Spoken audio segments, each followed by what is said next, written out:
What up? What up, my dudes? How y'all doing? How goes it? Welcome to Miles Edgeworth.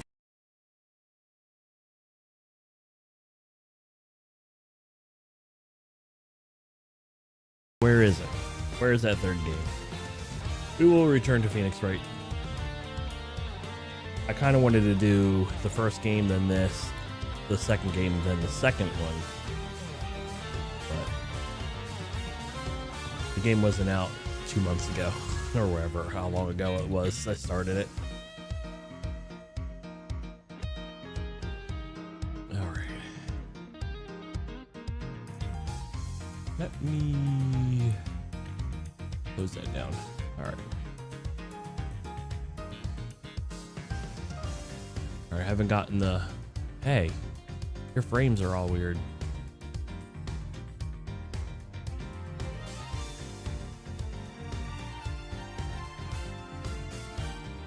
So we got two games in this. We got Miles and then Miles 2,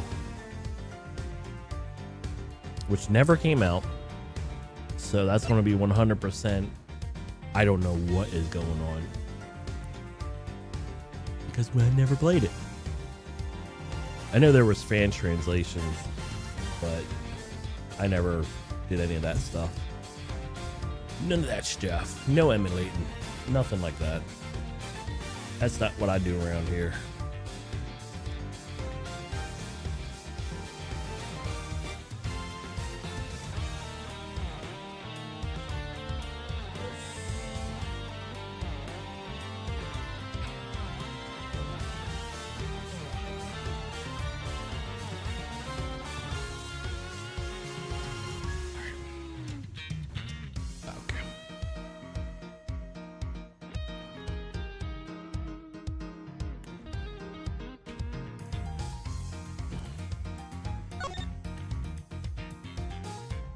Ew. Let's see. Pixel art.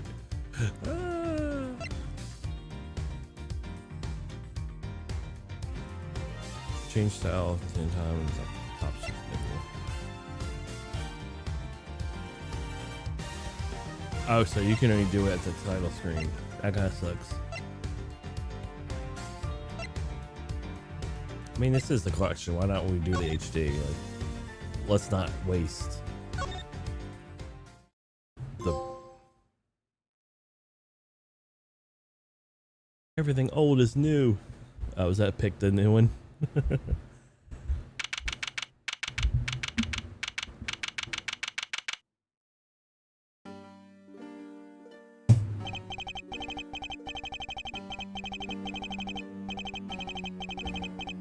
Make sure the defendant is found guilty.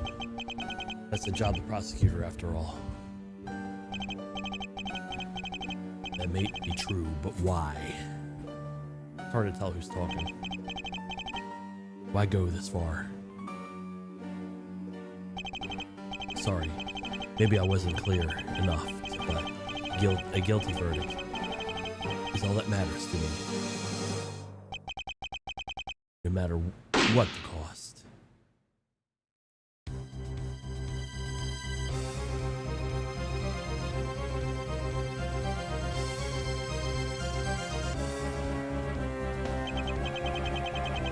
I'm a prodigy among prosecutors. I always have been, always will be. That's probably all Miles, actually.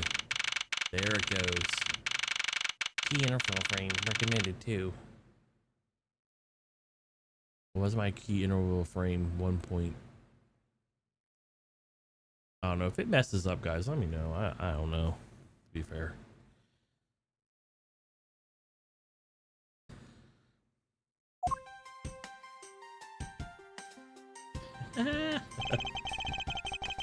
It's hard to believe that I've been away from this office for a whole month.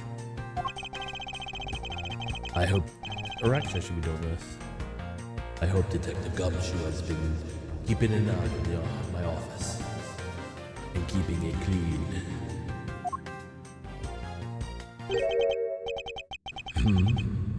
door is unlocked. Detective Gumshoe. Wow. What is that smell? A very familiar blood.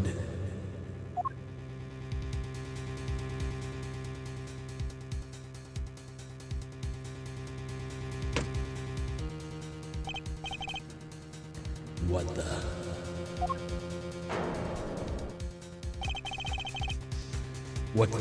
What is the meaning of this?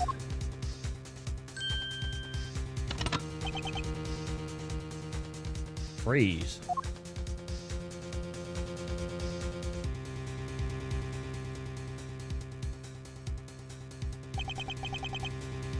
Identify yourself. Shut up. You've got some nerve committing murder in a prosecutor's office.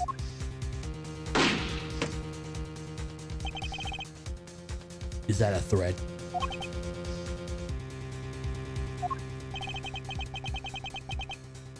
Let me make one thing very clear. What? No one gets away with committing murder in my office. No one.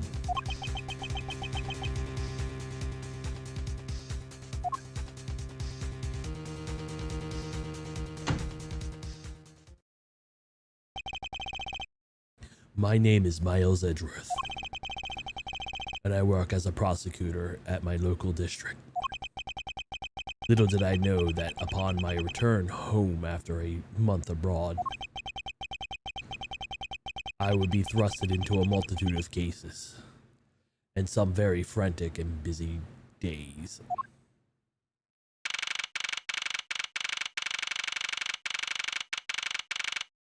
Cha-ching!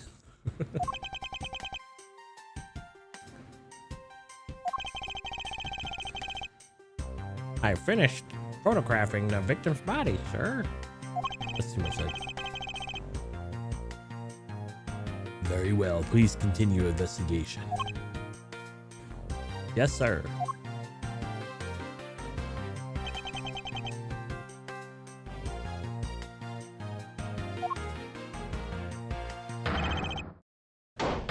Ah, Mr. Edgeworth, sir. Are you okay, sir? Keep it down, detective. This is a crime scene. When I heard that the murder had taken place in your office, I ran up here straight away. This is Dick Gumshoe. He's a detective at the local precinct, and the one they assigned to handle this murder at the case for the time being. You're looking a little pale, sir. Are you hurt? No, I'm perfectly fine, however.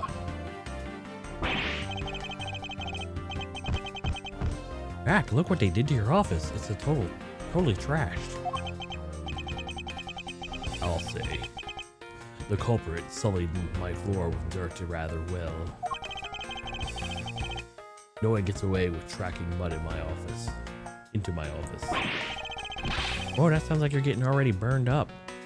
Go for the whole thing. This crime was committed in my office, so is my responsibility to solve. Oh, that's just like you, Mr. Edgeworth.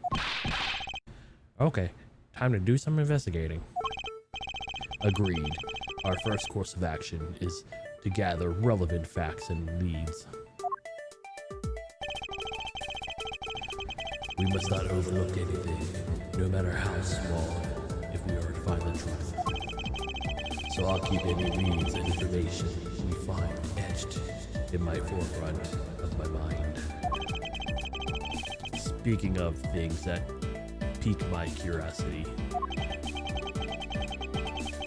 why of all places did the murder occur in my office? Crime scene, my office.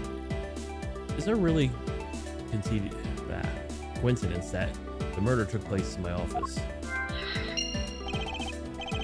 I get a nagging feeling that something is important to keeping in mind.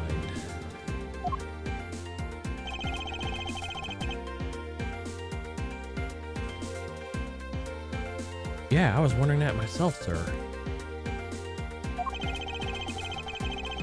I mean, I can't really say it's a coincidence, can you? No, not really, especially because of this. The key to your office? For forensics reasons, this office door has a lock built into it. What do you mean, sir? If you think about it carefully and the logic, it should become clear to you. Logic? By finding the connection between the two pieces of information and connecting them, new information is born. This is the end result of using logic and our new mechanic in the game. So how do you use it? Why am I being portrayed as the dumbest person on Earth?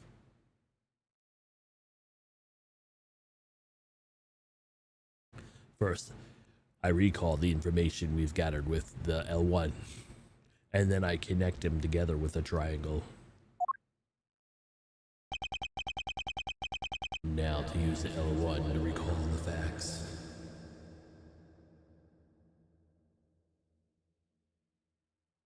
Oh, they actually want me to.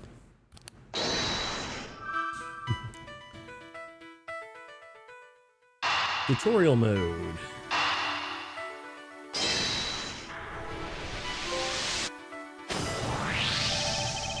For security reasons, all the prosecutor's doors are outfitted with locks, which means I would have been hard for the murderer and the victim to get in here. Ergo, it's impossible to dismiss the location of this crime as a mere coincidence. Yes, exactly. That's what I was thinking, sir. There must be a reason why someone infiltrated my room.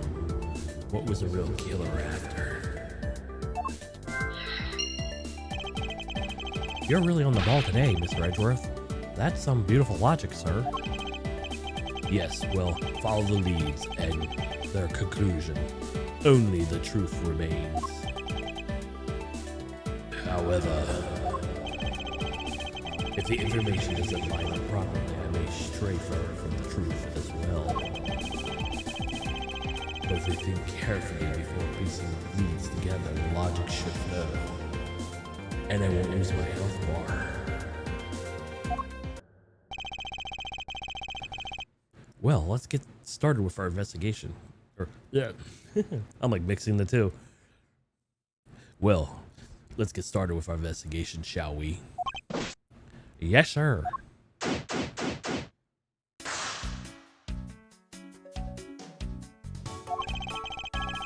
I'll just keep doing this. The basis of good investigation is to examine everything, sir. I know that. And when I want to examine something, I simply use the X button when I'm next to it. If you ever feel lost and want to talk, use triangle, okay? I'll give you a great piece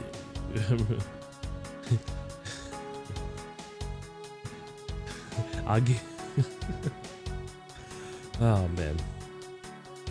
I'll give you a great precise advice as an ace investigator, sir. Something I'll try later if I have free time, I suppose.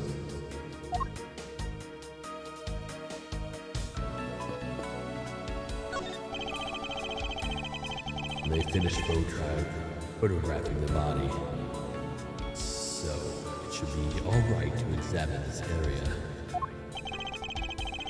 I won't rest until I've inspected every piece of suspicious looking nook and cranny. Your head is awfully bloody. Let's see here.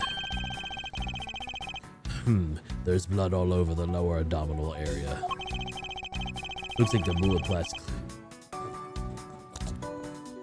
clean through his stomach area, sir. In other words, he was shot. Yep. And until the autopsy's done, I don't think we'll know much more than that. Please, have the body sent to the morgue once they're done proceeding the crime. Are you going to be okay with keeping track of that evidence, sir? Of course. This is the safest way I know to keep track of it all. Alright, if you say so. I keep all the evidence I find either in or within my organizer. If we want to re-examine any piece, I have to press the R1 button for my organizer. But the organizer isn't the only evidence I keep people's profiles on hand in it too. It's probably a good idea to make a habit of checking the facts often.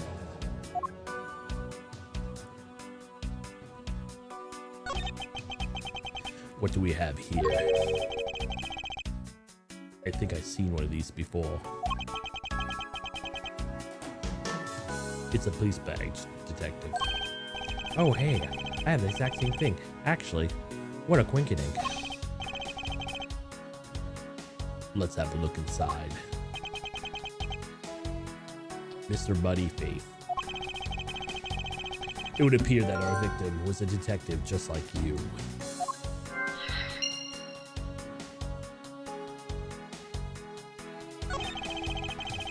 Your files are all over the floor, sir. They probably fell during the struggle between the victim and his killer.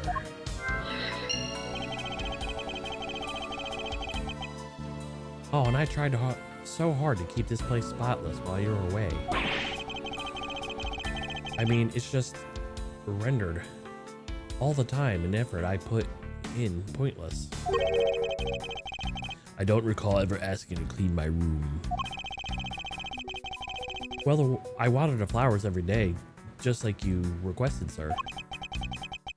I just added cleaning to the list as a weekend special. For about half a day, every Saturday, I'd come in and clean the place until it sparkled. Does he have a life?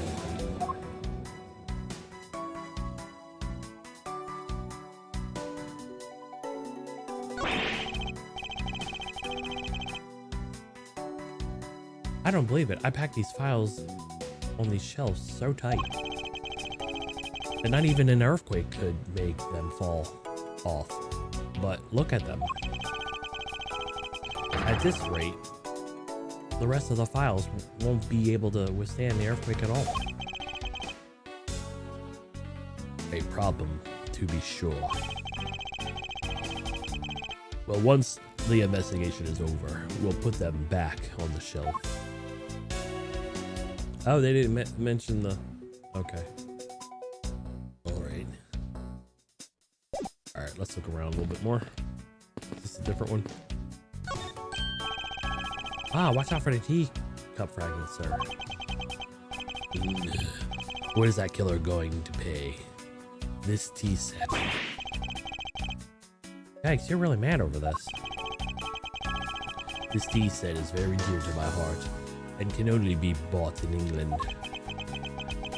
It costs more than your whole month's paycheck. What? Now I feel like the killers waste one of my monthly paychecks. Alright, can I look at those blood stains? No. How about my King of the Prosecutors trophy? Oh, it's your trophy. Knight of the Prosecutors, right? King of the Prosecutors. And it's not a trophy, it's a shield. They only send this to a winning prosecutor, right? Yes, but I have no real interest in that perceived worth of other people. As my own worth, that is something only I can determine for myself. That's so slick, sir. I'm gonna have try saying that sometime. Unfortunately for him, his momentary worth is tied directly through his worth to me.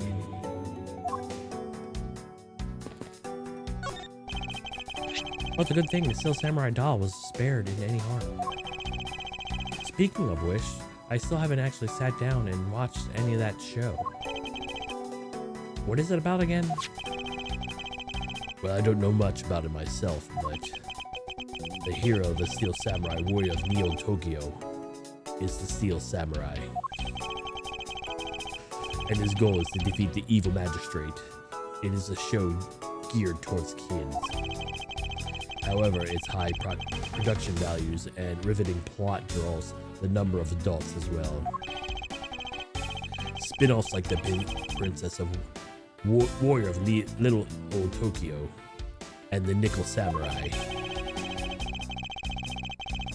along with the deluge of merchandise and even a new stage show that gives it presence.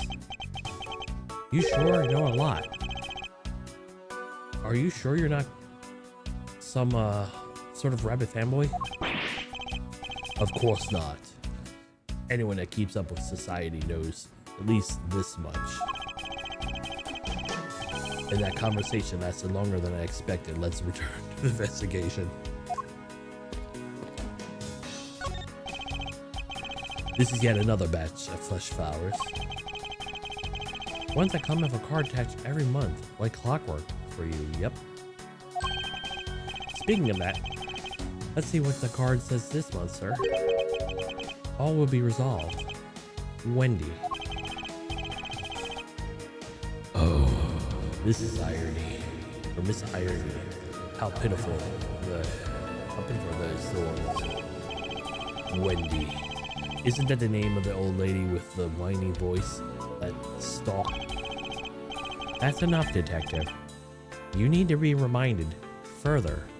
Or, oh, I did it the opposite way. Oops. That's enough, detective. You need not remind me further.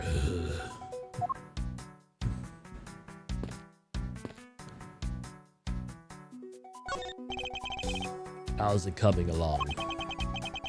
Please, I need absolute science. Fingerprints liftings, a delicate art. Will I never?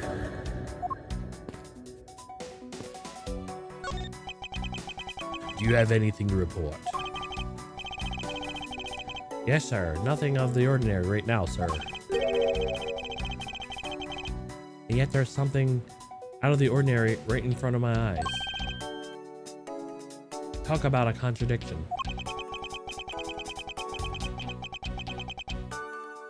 Something out of the ordinary, huh? I should look around a bit more.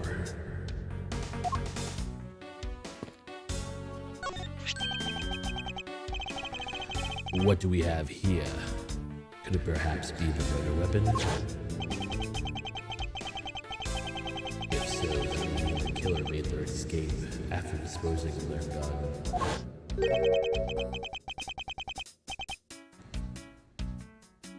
I think I've seen one of these before. Take care to enlighten me as to where. Oh, I know. It was issued the exact same model, I think. Or I was issued the exact same model, I think. Detective. I don't really like guns all that much. I mean, they're really dangerous. But now that I think about it, do you see this model around the precinct a lot, sir? I don't use mine except for emergencies, so that's why I didn't recognize it. The same type of revolver as the one used in the precinct detectives.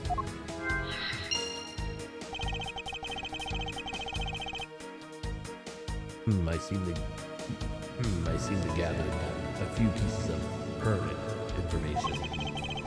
Now calmly use the same logic and figure out if any of them are connected to each other. I'm not done. He may be done, I'm not done. Ouch, they even knocked over your chess set. I had it all set up ready for you to go back, and I figured we could play a few games. I have no idea you were interested in chess. I'm actually pretty good at checkers, so I thought I'd give chess a try. In that case, I suppose I can set up some time aside after we solve this case. Though I don't expect the games to tax my mental acuity much. Alright, we got oh, can we look at his hat? No. I've already checked this area earlier, but it never hurts to take another look.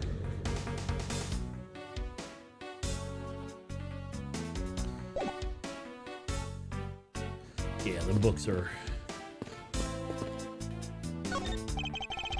But it's been a while since I sat at this desk. Oh, how I missed you. So tidy that it looks newer than when I first bought it. Oh, yeah, that's the thing, so polished that it makes the mirrors jealous.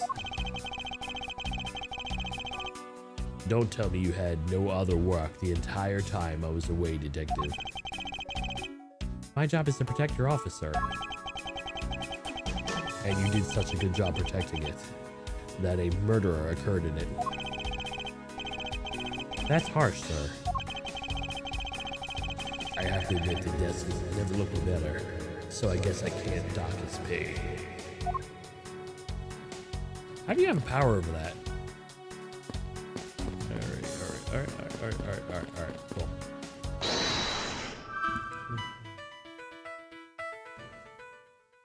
Alright, why did this happen in this office? What was the killer after?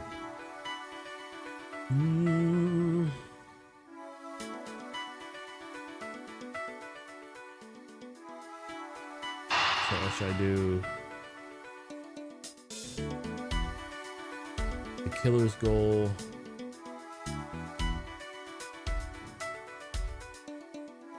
Signs of a struggle or the victim. I mean, these both work.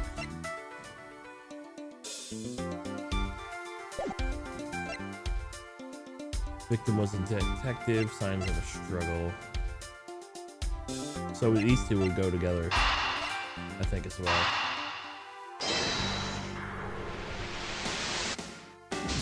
No!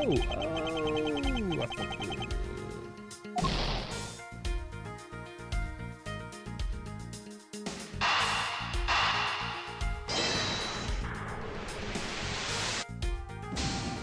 No. I just suck.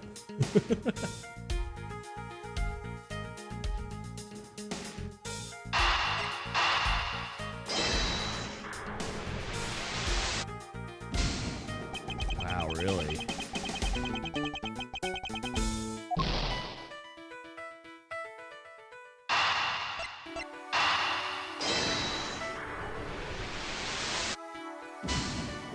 None of these go together. What the fuck?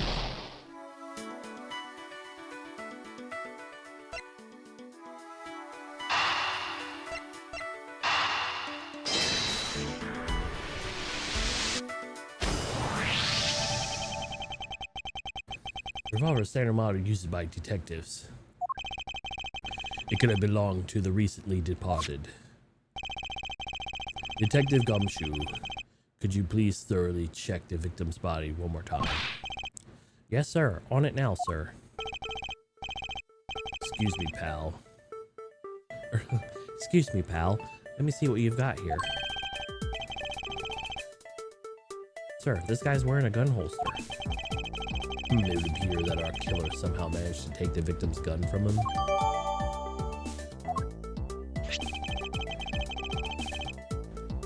Let's see what else I can find about this revolver.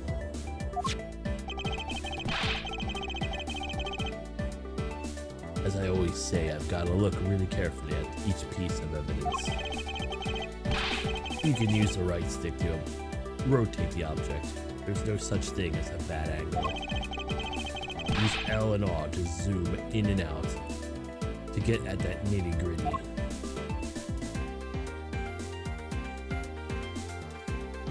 I don't see no fingerprints.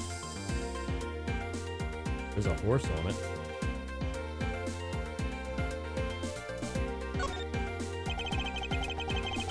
Do you think it's that easy to take a life with just a pull of the trigger. You know, I can't ever see myself really liking guns. Oh, but I love ones that use the track and field and meets to start the races. If you take off before it's fired, everybody always ends up following your lead. To chase you down for a false start, detective. Now that you mention it, even when I finish first, I always wind up in last place. Okay, nothing on there. No, nothing on there. Looks like only one round was fired from this. Looks like only one round was fired from this. Wow, the killer killed the Vic with just one shot after wrestling with a gun from him. That sounds like the guy knew how to handle a gun, huh, Mr. Edgeworth? We have no proof for now, but that is a distinct possibility. I guess this is all about what we're going to find out. We should send the body to the altar. Jim. Why, oh why? Why could have happened to a guy like you? Are you alright? Don't touch me. Leave me alone. Just let me be. Sorry, but I can't do that. The investigation is still going on, so please refrain from touching the body. The body? The body? Don't talk to him like he just is some lump of flesh. Just look at him. Jim. Looks like he's turned in for the night. Sure. Just a bloodstained suit, pal. Where are my manners? Aren't you that prosecutor? Why, yes I am. I am Jequiz Portsman, prosecutor.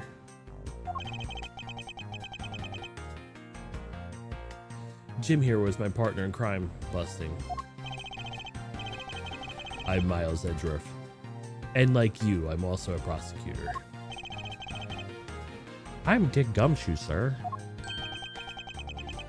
So you're Miles Edgeworth. I guess this is your office. Yes, that's correct. Then it was you who killed Jim. Hey, don't go around jumping to conclusions, pal. Just calm down, okay? I will not. I know things work around here. High prosecutor's office doors are locks built into them. And only the owners of the office has the key to his or her own office door. That is correct. However, I was not the one who killed your partner. Yeah, Mr. Edgeworth has been overseas on a business trip this whole time, pal. And the key to the door was with me the entire time, okay? So only one who could get in here was me. Ho ho ho. Wait, that means... I'm not sure what that means. So it was you then. You're Jim's killer. No way, pal. You got this all wrong. Everyone calm down.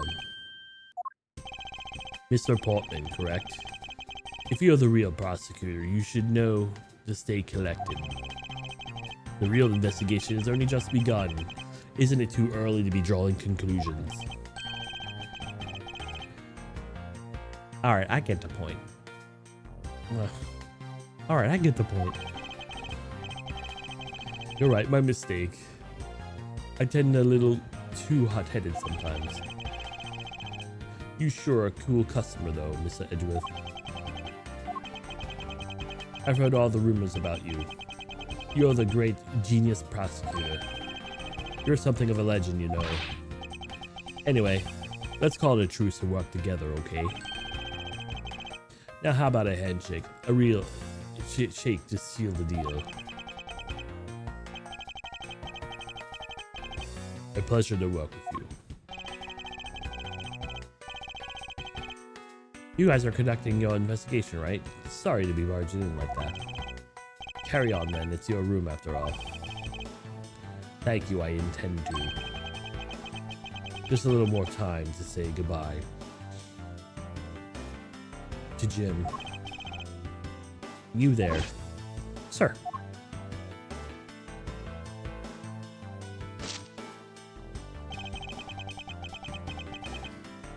I want you to capture the scene on film for me.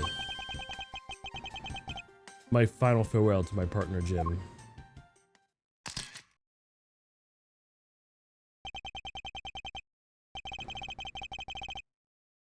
I should probably give them some space.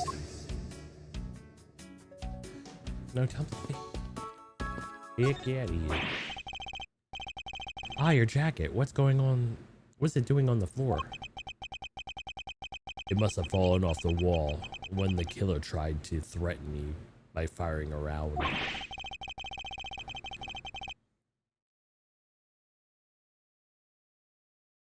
So the killer not only shot the victim, but they shot your jacket as well? They dared to shoot the ultra special jacket that you made your... They dared to shot your ultra special jacket that you made your prosecutorial debut in? I guess this could have taken place after the third game. But this was also here in the second game, so I don't know. You do get a thing of him wearing it in... What if they had shot through it? It would have been a disaster. It's not worth getting worked up over the detective. Not when there's something more here. Huh? Like what? I take it you haven't noticed it yet, detective? There is a giant contradiction right here in front of us. Really? Remember the gun we looked at? I did say contradiction. He must be rubbing off on me. I'm starting to sound like him. Ooh, I wonder what he's talking about. You should know. But I have my own methods, and I will conduct this investigation my way. When the scene before me contradicts a piece of evidence, or seems off, that's when my detective skills come into play.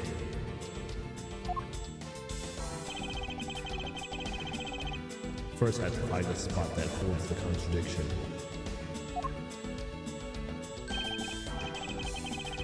And that is it. The bullet is where the contradiction lies.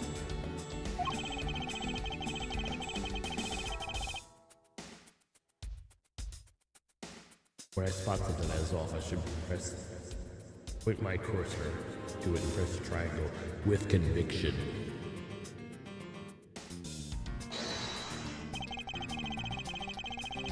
And when I have sufficient proofs to prove the contradiction, I will present it. This is how I do things.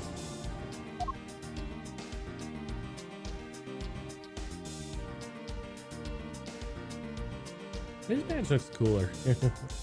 More like Dracula-y, but cooler. Eureka!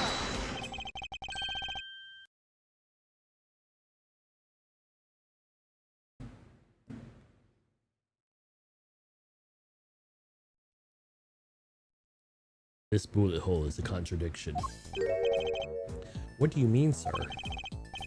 It's elementary. 2 shots were fired in this room. The first felled the victim.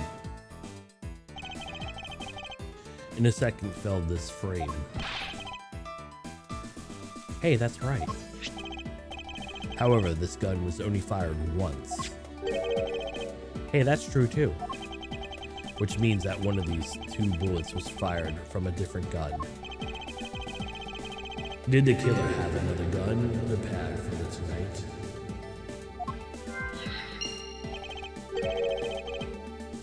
By the way, I've noticed something, sir. By the way, I know something, sir. Yes. What is that thing sticking out behind the frame? Ah, it is a secret safe. A secret safe? Oh, I smell money. I'll spare us the trouble and just say it. Nothing like that you're imagining is inside. Now, if you could kindly move this frame out of the way. Roger that. Achoo, achoo. Talk about dusty. I suppose that's what happens when I'm not here to dust it off once in a while.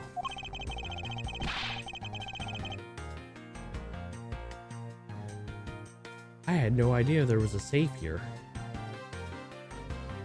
Or I'd kept it clean for you, sir. So when did you put this thing in? It wasn't something I had installed personally.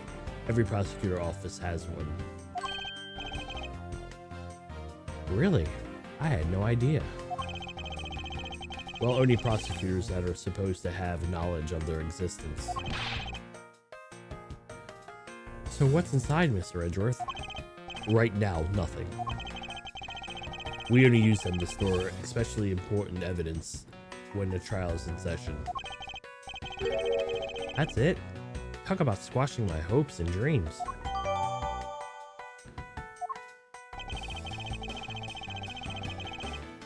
I won't rest until I've inspected every suspicious looking nook and cranny.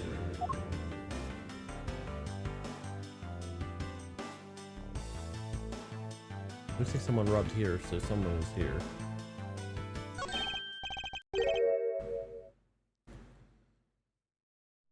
Now that's odd. You found something, sir? This keypad, don't you find it a bit too clean? Yeah, there's a thick layer of dust around it, but not the keypad itself. You there, forensic scientist? Yes, sir. Could you please dust this area for fingerprints? You've got it, sir.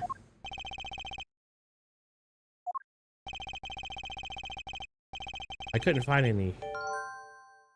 find, let alone lift, a single print.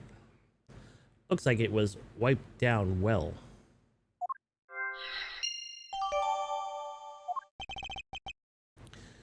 As I thought. It appears that logic is the only way around this setback.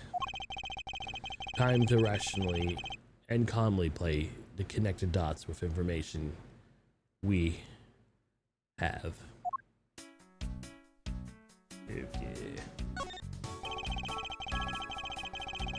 I've already finished examining this area, but it never hurts to look again.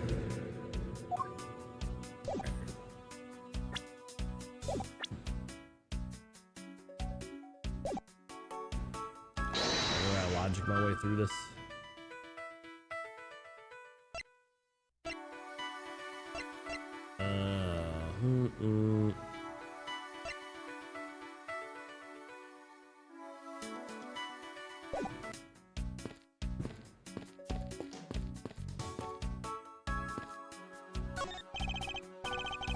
Mr. Portman, a word if I may. Jim, I swear, if you find your killer and bring them to justice, you wait and see. It'll be for the both of us. Now then, I want you to talk about me. Or about me something? Yeah, whatever. No, that's alright. I feel like I'm interrupting their conversation.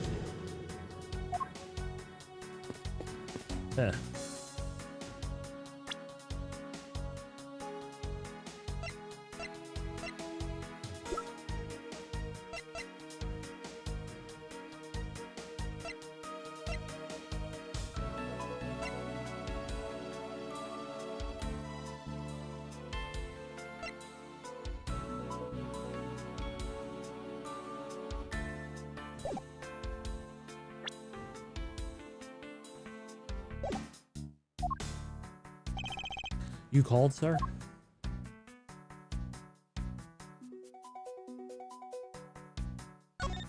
Notice anything? Is there anything you noticed that you like to share, Detective Gumshoe? It's just I just rushed over here as soon as I heard that there was a murder in your office, sir. The investigation just got started, so I guess there isn't much else to say. So, were you the one that found the body, Mr. Edgeworth? Unfortunately, upon my return, I found my office door to be unlocked. And what awaited for me inside was a whole messy affair. Ouch, that's rough. Even though I've left the security of this room to a certain detective. Sorry, sir. I assume you understand how to conduct investigations, Detective Gumshoe. Of course, sir. Examine anything and everything with the X. By checking various things out, we can gather all sorts of evidence and information. You can see evidence we've collected with the R1. For information and leads, that's L1. That's correct. Great job, sir. Detective Reasonable is the way to go. It's called Detective Reasoning. Detective clearly something you lack. The info I gathered. It seems that I seem to have picked up a few good leads. Oh, now you're going to do that thing to do all the information, right? What are you blabbing about? The brainy thing.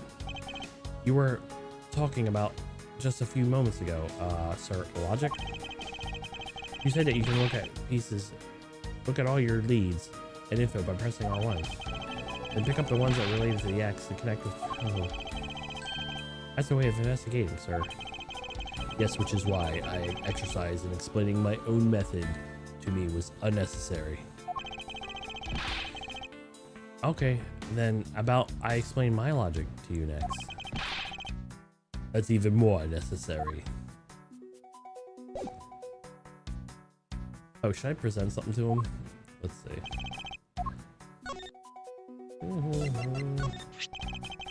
I had no idea you had one of these things. I mean, I thought I knew everything there is to know about you, Mr. Edgeworth. I feel like I caught a glimpse of a hidden side of Miles Edgeworth. There is a great deal you don't know about me. At least I hope. I will do the gun. The victim's gun, huh? It's the same model as mine. A tool that you use to protect lives, yet no one can make lives anyway, or no one can take lives anyway. Those who take the gun in wield a great responsibility. I hope you understand that. I don't really use my gun at all, sir. The only time I would use this baby is when I'm fighting a hot duel with a convict to look ultra cool. You were doing so well until that last bit. I'm just a low detective, so I'm not sure what I should do with that other than to arrest it. Is that the only talent you have? Oh wait. The prosecutor's badge is really tiny compared to my police badge. Oh, but it's really cool, sir. So much cooler than my badge could ever be. There's no reason to suck up to me, detective.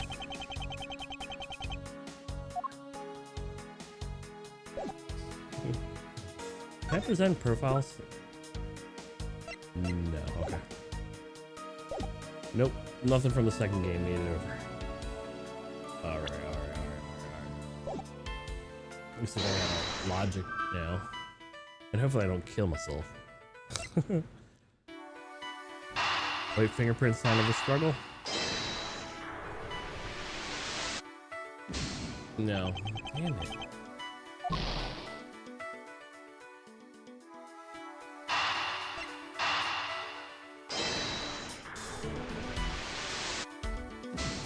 Oh. But I don't know.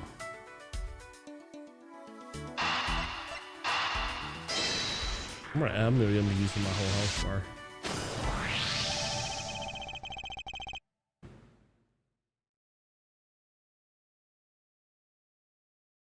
I believe I've figured out what the murder was after. Well, what is it, sir? The facts in the safe were wiped clean of fingerprints suggest that the criminal had at least attempted to open my safe, making the culprit's murder for breaking and entering theft, I believe.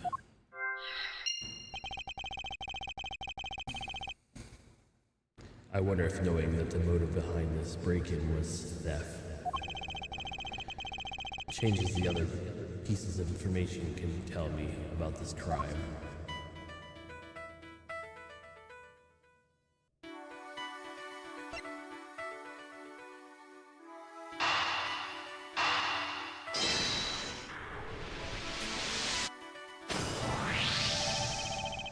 There's a possibility that the files splayed on the floor are not the result of struggle between a victim and his killer.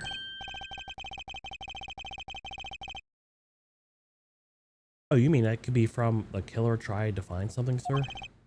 Precisely. We need to figure out any of the files have been stolen. Yes, sir. I'm going to shelve files like you've never seen before, even at a library. Sure. Let's give it a try. Get out of the way. Why do all the good ones have to die young? Sure, you must ponder every once in a while, Mr. Edgeworth. No matter how much we lament, a dead will not come back to life. All we can do is search for the truth. And what are we supposed to do? How do we go about finding the truth? First, we calmly restore the files to the rightful place. You got it. Here, let me help you.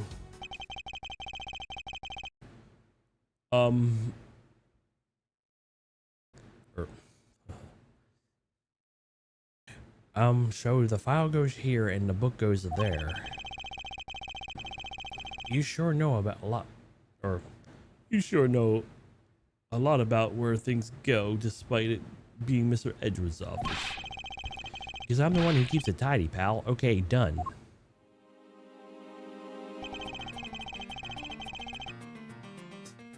It would appear that the murderer has definitely committed here.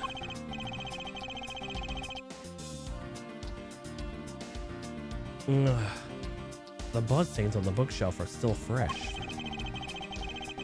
I expect the victim was killed standing in this position, hence the prints on the shelf. Then the guy fell on the floor, right? Kind of grossing me out. Detective, I don't have time to deal with your weak stomach right now. But you know, I'm not good with blood, sir. I'm certain there's something wrong with this picture. How about this? Or, maybe not.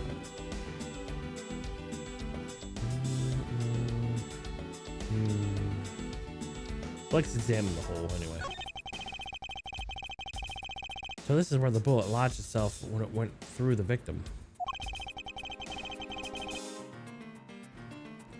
For the bullet to be lodged squarely into this file's spine indicates the files were ransacked after the shooting occurred. But I guess the victim was moved. He was in the killer's way. The victim's handprint. He must have tried to support himself with his hands after being shot. Oh, that was interesting.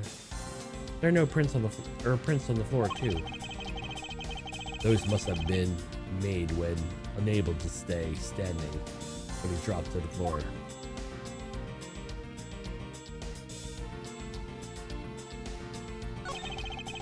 It appears the victim was sitting position after being shot. Oh, that's why the seat of the victim's pants has blood on it. It would be a logical conclusion. Alright. We got everything here. I guess we can look. I put them all back as they should be, sir. Doesn't look like anything's missing. Although, it doesn't look like the killer moved the body to flip through my shells. I wonder if they found what they were looking for.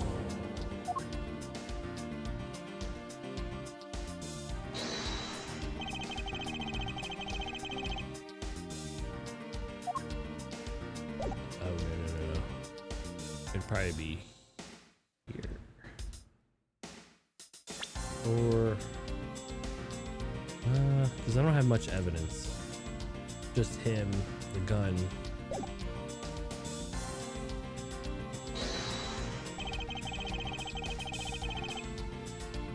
Is this spot somehow connected to any evidence I hold? Eureka! It is clear where the contradiction lies. I don't really see what's wrong with that spot. Ha! You don't understand. You see, therein lies the contradiction. Mr. Edgeworth, sir, it'd be nice to admit when you're wrong. That wasn't a mistake. It was keeping you on your toes, detective. But what about the second shot? That's why I picked the gun. I'm gonna die before even.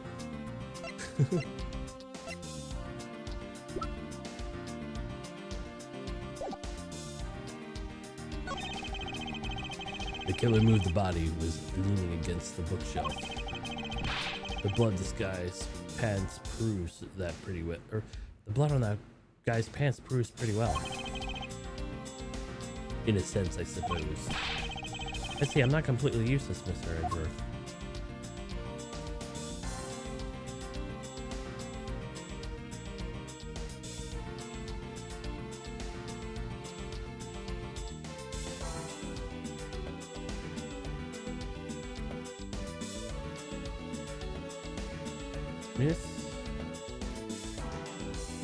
This hand looks a little...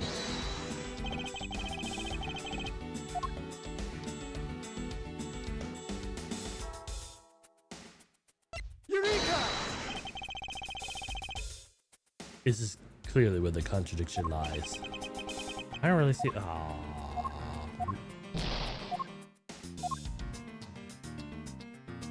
does the hand actually have blood on it? I thought it didn't.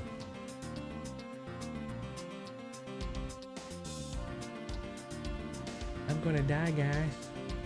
This sucks.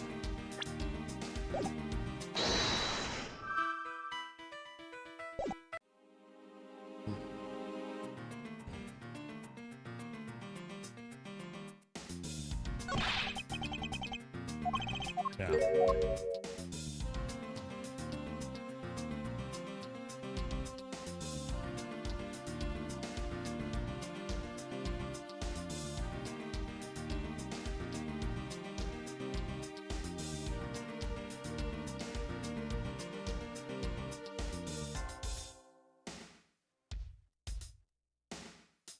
Yeah, I'm not sure.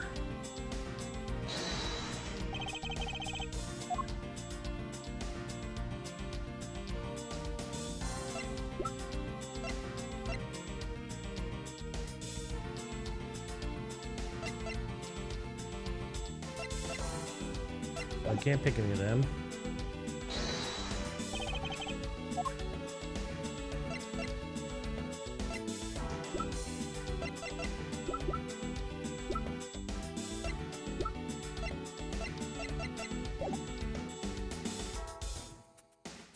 Yeah, I'm not sure where I'm supposed to present here, or where at exactly. I thought it would be here.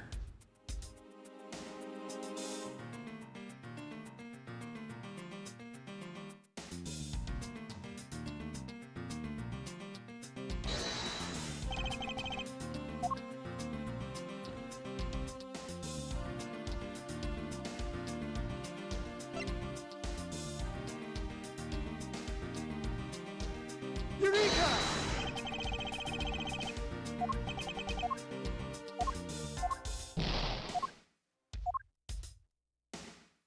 Yeah, I don't get it. Maybe I'm just dumb right now and don't see it. This has been a long time since I played this game. I have the game right behind me too. It's been so long.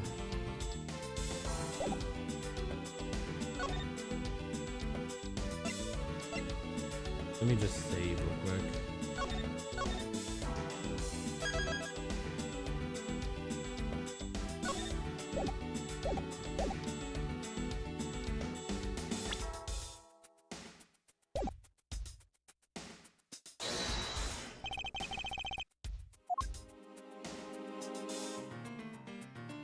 Eureka!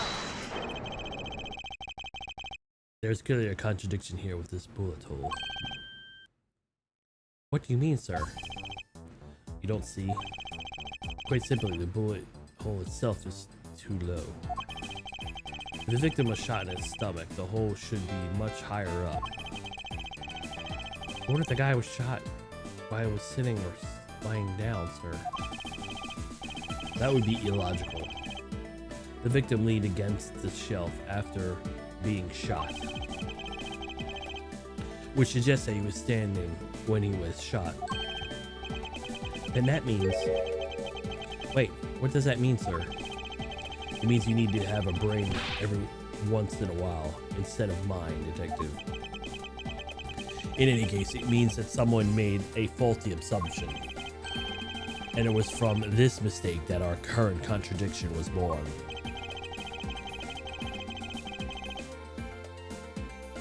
What if the faulty assumptions cause this problem, the bullet hole's position?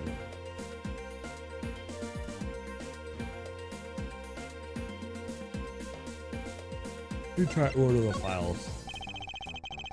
I believe that the order of files has been off. You mean I put them back in the wrong order just now? Hey, actually, the labels on the files are wrong, sir. Oh? Yeah, you see here? How those files were shot to begin with, the number 0.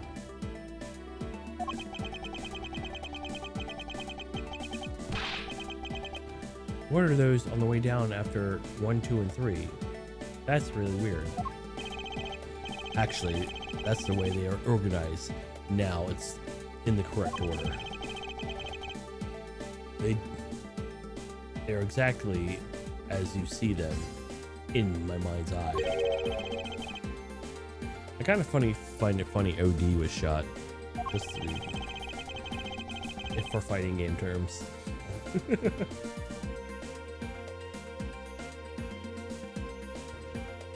Those are white binders. They're special, so they're arranged a little differently. But from this, we know that the files were not in this order when the crime occurred. Ah, so that's it. Or, oh. Ah, so that's it. I believe the killer made the same incorrect assumption just as you did, detective. Let's rearrange the files in numerical order and see if we find out.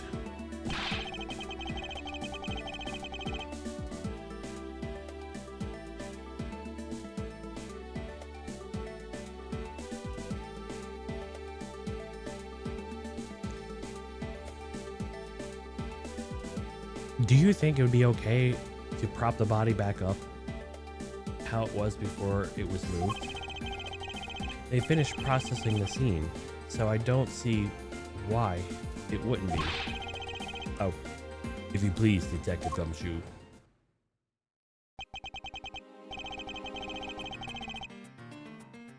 As I suspected, the bullet hole now is where it logically be. The killer went through my files before shooting Mr. Faith, and then put the files back in numerical order, I guess. Alright, and then put the files back in numerical order, I guess. Exactly. And then proceeded to shoot the victim. But why would someone kill a man and then look through your files one more time? Puzzling indeed. The files were thrown in disarray twice. Once before and once after the crime. But why?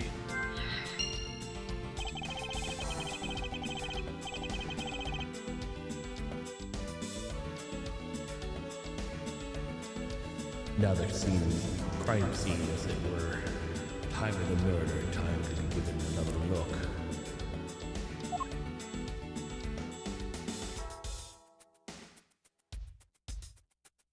For everything unchecked. Alright, cool. We'll do the body first.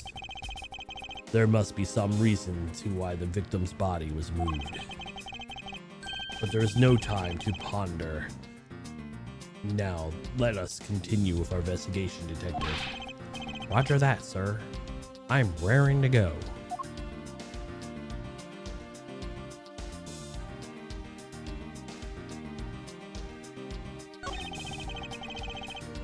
These handprints belong to the victim, right?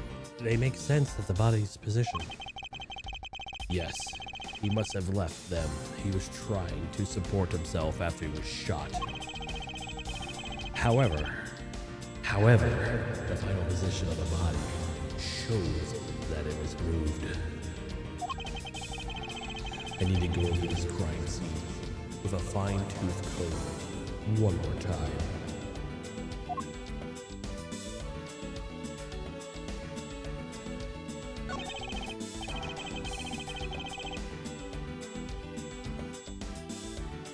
As I suspected, the bullet hole is now where it should logically be.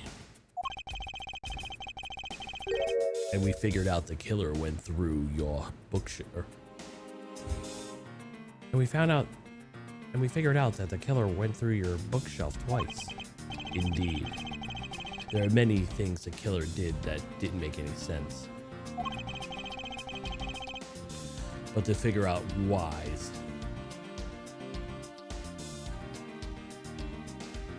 we need more information. Should it just be just one, not two whys?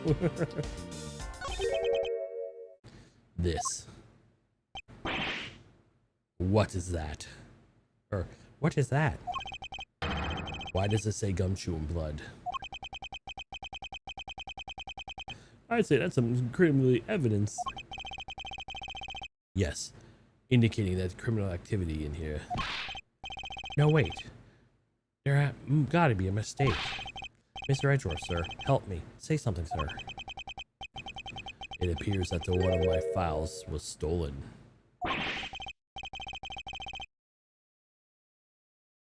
Is that all, sir? What about my situation? Is that what the killer is really after?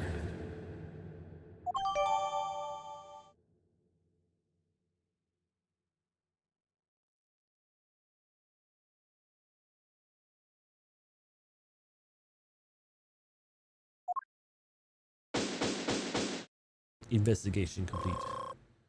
Oh, good. It looks like Jim was able to leave us the name of his killer, and in the end, an important message managed to reach us. I'm telling you, it wasn't me. You can't be terribly pleased to hear that your beloved partner was the guilty party. If you're going to accuse the detective Gumshoe of being the culprit, I sincerely hope you have some proof to back it up. Jim's words, they were more than enough, wouldn't you say? If that's how you want to play it, then at least allow me to understand your reasoning.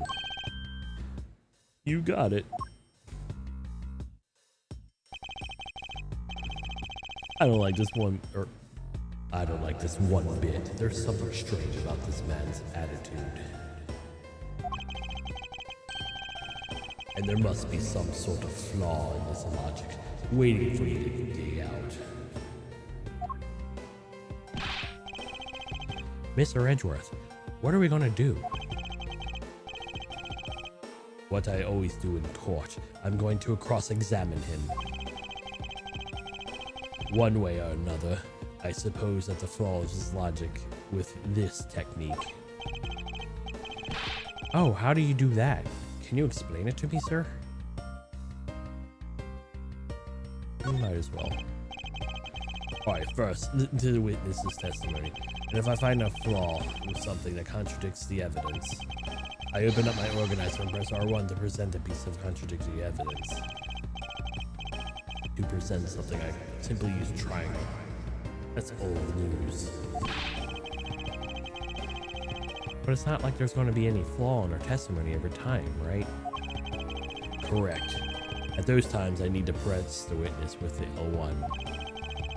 Sometimes by pressing, I can draw out new information and new or modified testimony. I think I get it, sir. But I'll sure try this technique out during the investigations too. Very well. I'll even show you how it's done. Now watch me carefully.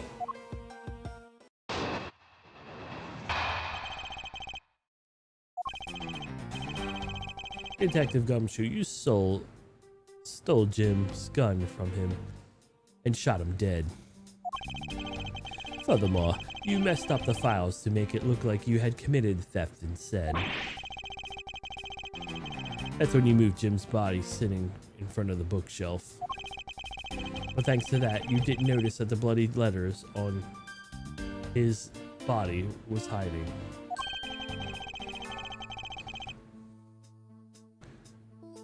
Oh, it will be his final words that will be brought to justice. You intend to argue the victim's dying message points to his killer? I can hear Jim's voice. He's calling out to his killer's arrest. Are you sure you're not mishearing his words, Mr. Portman? There's no way that Detective Gumshoe is the culprit here. I will find the flaw in this man's logic, and I'll expose it for credible evidence. Hey, Bucko.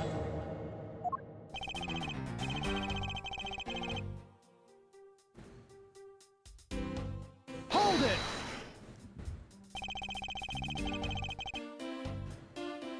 You know there's something I've been meaning to ask. What is it? Why did you call the victim Jim? When clearly his name is Buddy Faith. Isn't it obvious? Jim is the perfect name for my companion. Jacques and Jim. Don't these two names go together like peanut butter and jelly? But Jim isn't even close to the guy's real name. Well, Jacques and Buddy just sounds somewhat off somehow. Besides, he was the third bunch of guys I decided to nickname Jim. He talks about the victim like he was his pet.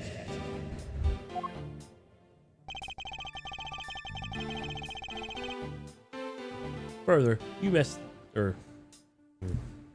Hold it! Do you really think it was necessary to deceive my shelves twice to do that? That's true. Okay. Then maybe his real intent was theft. Are you accusing me of stealing something from Mr. Edgeworth? It's a possibility. Maybe your salary's been cut so much that life is getting a little too rough to handle. I'll have you know that I eat 3 square meals every day, pal. Well, okay, 3 of them happen to be instant noodles, but... Poor thing. What an evil prosecutor you were paired with. And what motive, no? Hold it! Hold it? Why would a Detective Gumshoe do such a thing? Because the body was getting in his way. He had to mess up the bookshelf somehow, right? Anyway.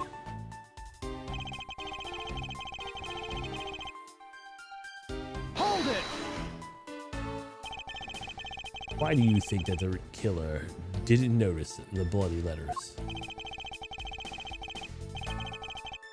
The body was covering it quite well, wouldn't you say? That's how he missed it. But judging by what I've seen, it doesn't take much for your detective to miss something.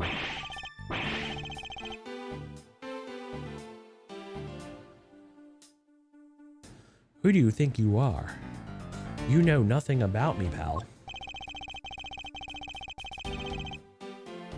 There's a lot a person can understand about another from first impressions alone. I can't say I disagree with him on that point. Why don't you say something, sir? No, not you two, Mr. Edgeworth. Despite his lack of attention to detail, I don't believe that the detective to be the real culprit. Nobody could have overlooked the bloody letters, and I can prove it with evidence. I can ask for a better setup for the game finishing spike. Hold it! Are you saying that those letters were intended for you? Yep. Jim was an outstanding detective. I would suspect no less from my former partner. It looks like Mr. Portman still doesn't understand. He has yet to figure out the true meaning behind the bloody letters.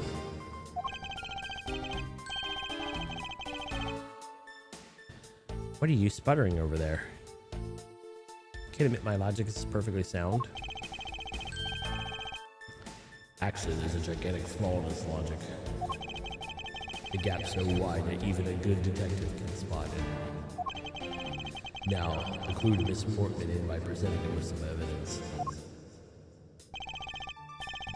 Alright, where do I present evidence?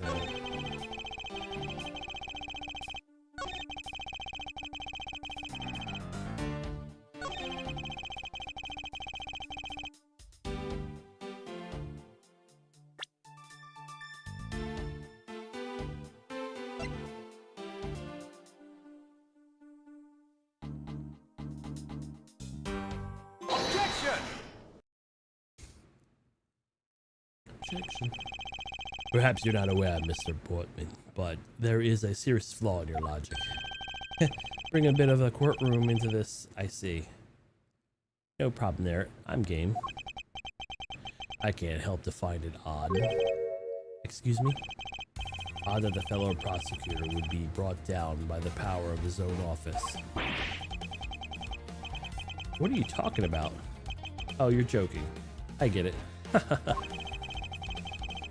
If you have time to laugh, then I have the time to take another closer look at this. Do you not see it? If not, may I direct your attention to the missing file? What? That's impossible. So impossible, Mr. Portman. Nothing. The files on that shelf are all about a certain case. The killer went and took a file after murdering your partner. I highly doubt you could have missed the bloody letters written on the spine. Objection! It's possible that I could have taken the file before committing murder. I think it's pretty obvious that the file was stolen after it was written on it. The missing letters of the detective's name here should be the proof. Yeah, so the S is gone. So there's only half of an H. If Detective Gumshoe really was a culprit in this case, I highly doubt he would even overlook his own name written in blood on the files. Especially if the detective can't stand the sight of the blood.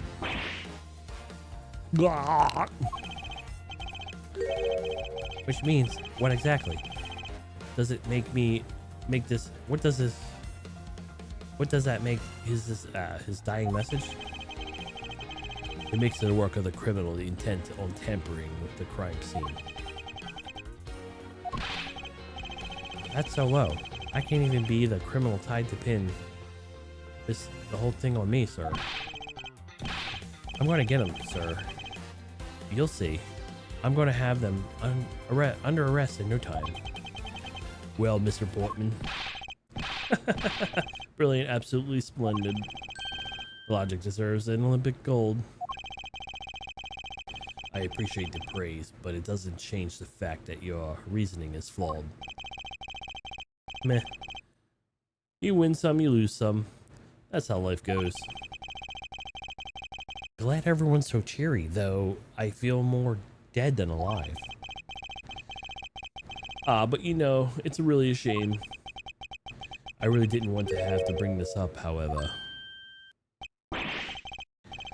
What is it this time? Are you still after me, pal? Humor me for a second. Who has the key to this office? That would be me. But Mr. Edgeworth just proved that I'm innocent, pal.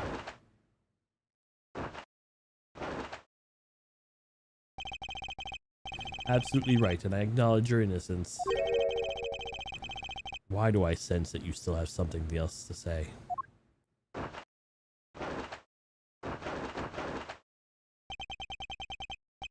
Well, I was thinking, did you know there was another person with the key to this office? One other person? Hey, you there. Yes, sir. What is it, sir? Would you kindly fetch the escort the lovely young lady here to me? A lady? The girl that member of this building's security. I think her as a material witness. Security? Did you say security? No one, stop it, pal. Don't. What's wrong with him all of a sudden? Not Maggie Bride, is it? I believe she needs no introduction. I have a card. Yeah.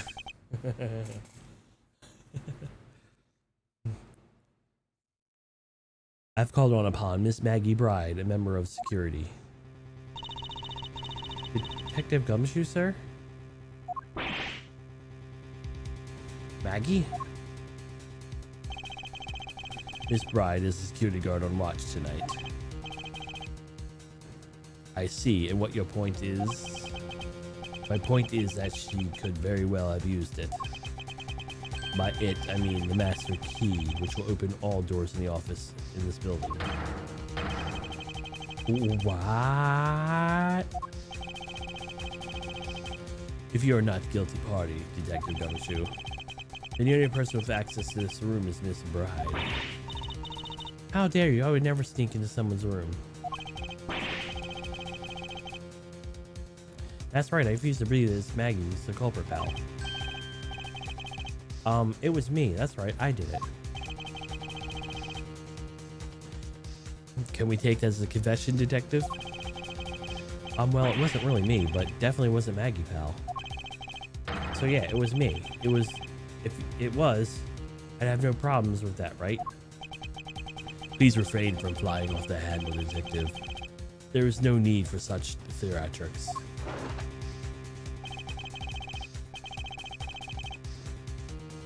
Listen to your boss, Detective. He understands what I'm saying here.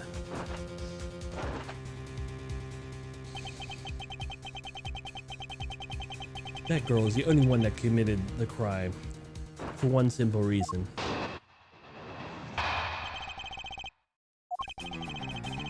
It's pretty obvious that McBride snuck into your room using the master key. I mean, if Detective Gumshoe isn't the one who opened the door, then it leaves only Miss Bride as our prime suspect. On top of which, she knows the good detective, doesn't she? Making it more probable that she was the one who faked the dying message.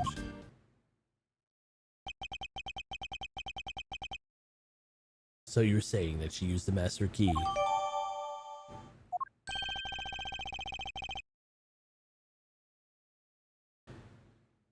Incriminating evidence, wouldn't you say? That's what you claimed about the evidence earlier as well. That was then, this is now. The flow of a good match is always changing during a rally. It's all about your reflex reduction time, especially like an athlete like me. I wonder if there's anyone else other than Maggie Bride who could have used the master key.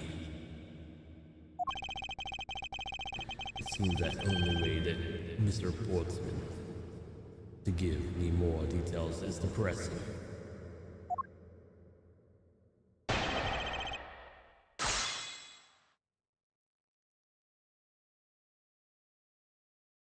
Reason for suspicion. Hold it! What about you? Do you have the key? Are you sure Mrs. Bride is the only member of security who could have used that master key?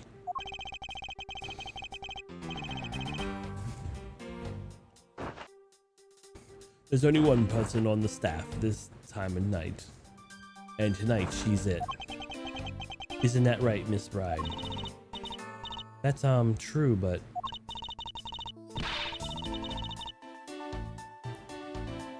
it wasn't.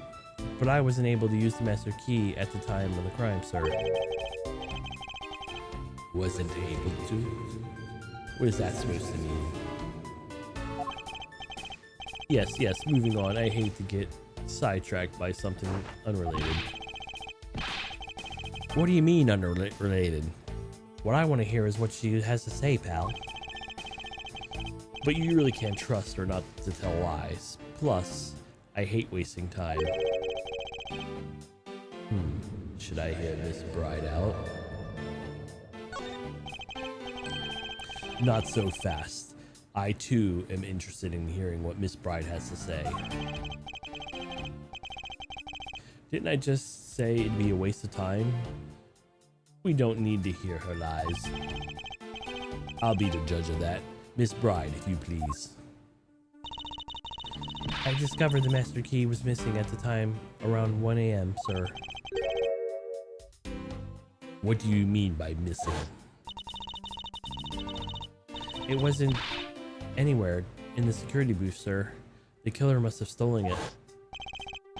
Mr. Portman, I believe this is an important piece of testimony, don't you? I can't believe someone like you would be taken by such words. I'm not lying, sir. Objection! If that's the case, then I'd like you to know why you have the master key now. I don't quite know. It appeared all of a sudden, sir. Ha! A likely story. And where's your proof that the key was stolen to begin with? I bet you forgot where you put it and then found it again. I never lose things. I practically guarantee that. With me, something disappeared usually is because someone stole it. Yeah, pal, trust me, you don't want to just test how bad her luck is. Unfortunately, I can't dream of this piece of testimony that conclusive. Glad you agree, Mr. Edgeworth. But you still haven't established Maggie's motive for breaking into Mr. Edgeworth's office. Her motive? Didn't you really establish that it was theft? I mean, the culprit clearly went through the bookshelves, at least tried to save.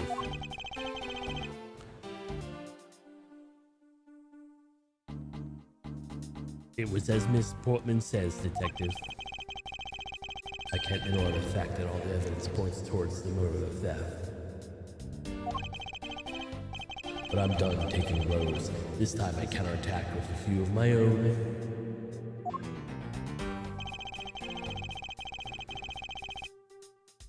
Hold it! I concur that the culprit's motive appears to have been thievery. However, glad to hear that the great Miles Edgeworth is in agreement with little old me. However, with regard to investigation of the bookshelf's safe end. Hey, good thinking for my opinion on that matter. Would it be too much for you to allow me to complete a full sentence? Hold it! I thought we had established that Detective Gumshoe's innocence pretty thoroughly. It was just a theory, one hypothesis among many possibilities. I mean, I've had my doubts that Miss Bride from the very beginning. If that's the case, then why didn't you mention her first? Now, don't make that face. See, there goes the truth, running all the other way. Let's pick up the pace and see where you can't catch it up. I don't think you care catching my drift. Ah, but we're in agreement that the detective isn't the killer, right? If so, then I hope you understand when I say that since there's only one who've opened the office door. And leaves Broad as a prime suspect. You don't think that's a bit clearly jumping to conclusions? You're saying there's another way to open the door other than the master key? Oh, I get it. Perhaps a spare made for someone else. I'll have you know I've never made a spare, so what are you insinuating? Nothing. I guess I should have known better to suggest that to someone like you would.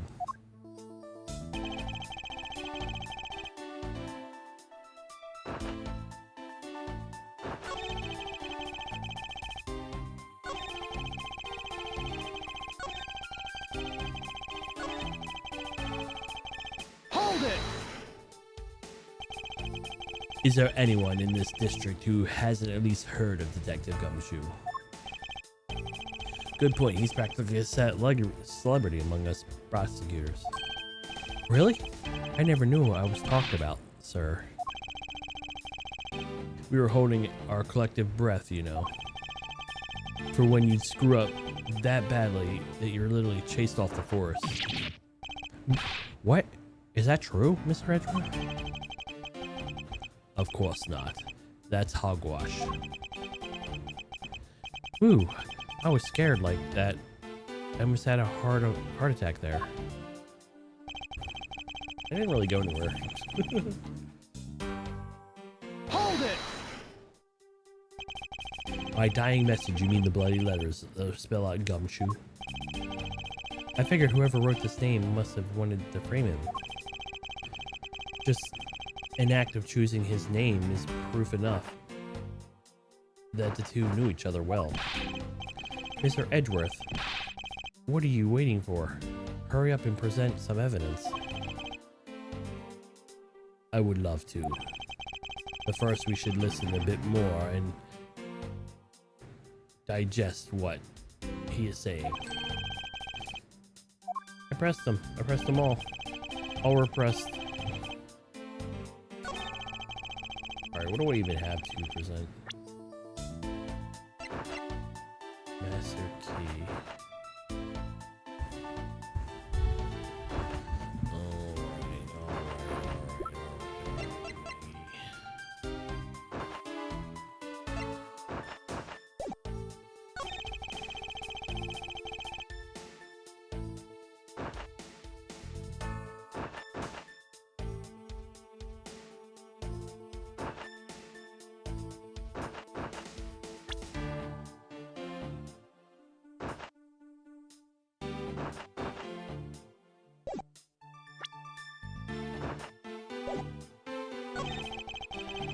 Miss Bride or prime suspect. On top of which she is detective. Uh-huh.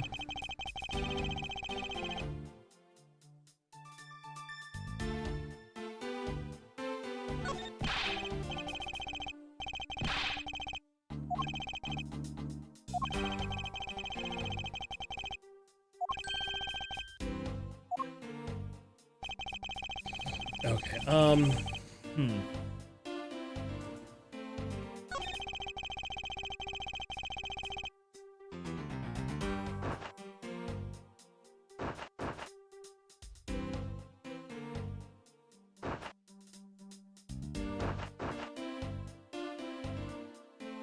I don't want to present stuff.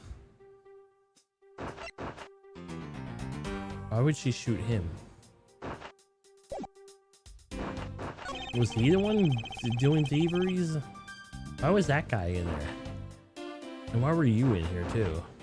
Because in the beginning thing, we saw that you were there too. So what were you two doing in here?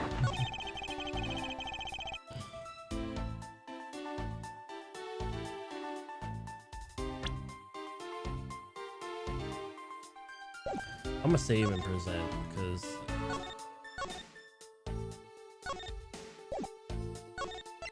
I don't know 100%, and I'm pretty sure I'm gonna get dinged. So that's why, because I don't know 100%. Objection! Mr. Portsman, there is a large flaw in your logic. Really? Yeah. That wasn't it. That was not it. That was not it at all. Not it at all.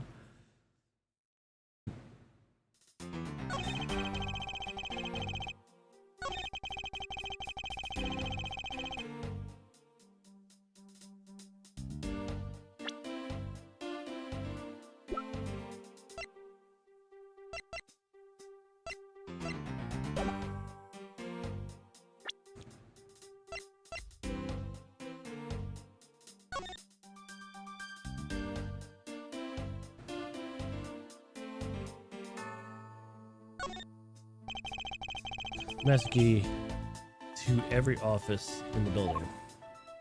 We don't have any, like, no, nothing. All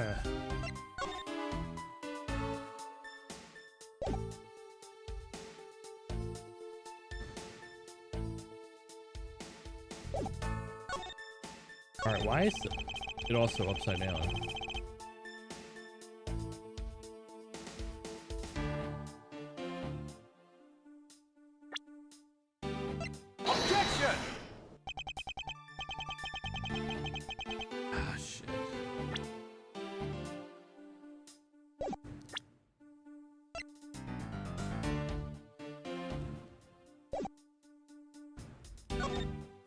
Load again, because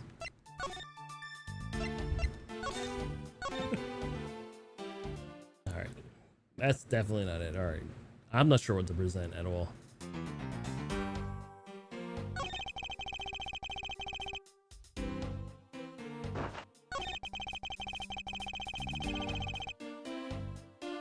Hold it! By diary message, you mean the bullet letters that write out spell out gumshoe?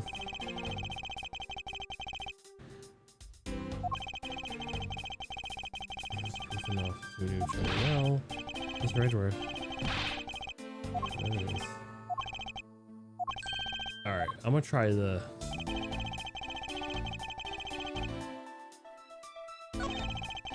letters there. I don't really have anything to go on. Objection! That's not it either.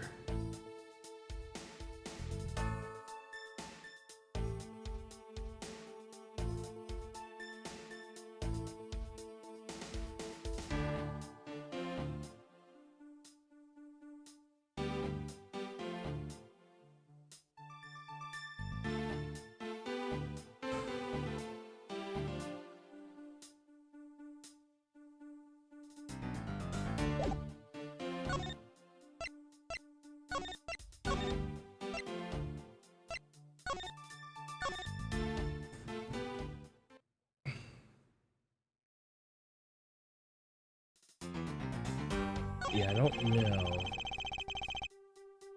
Or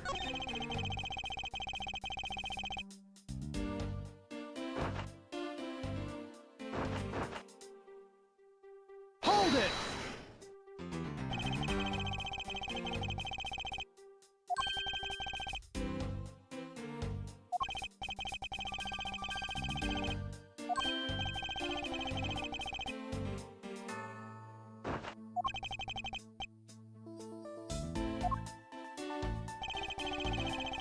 Maybe that's it, because there isn't really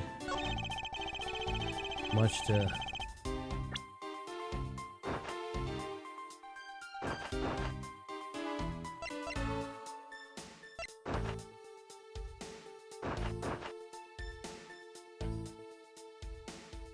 Objection!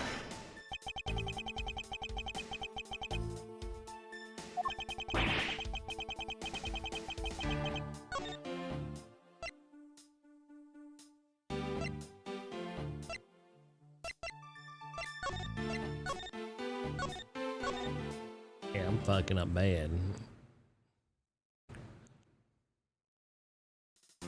Maybe it's the body.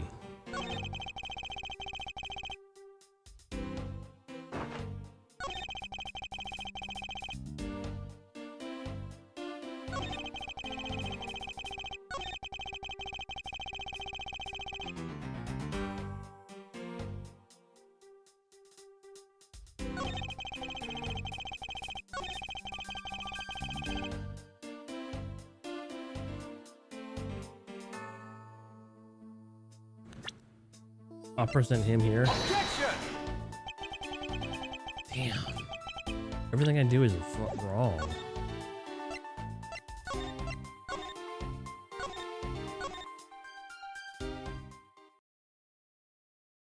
I know it's Portman that did it, but I don't remember the way to it. Hold it!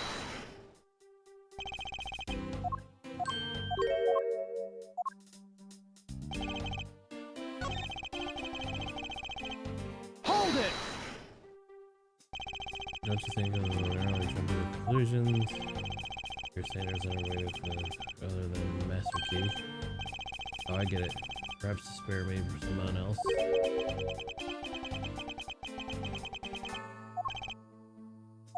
Okay.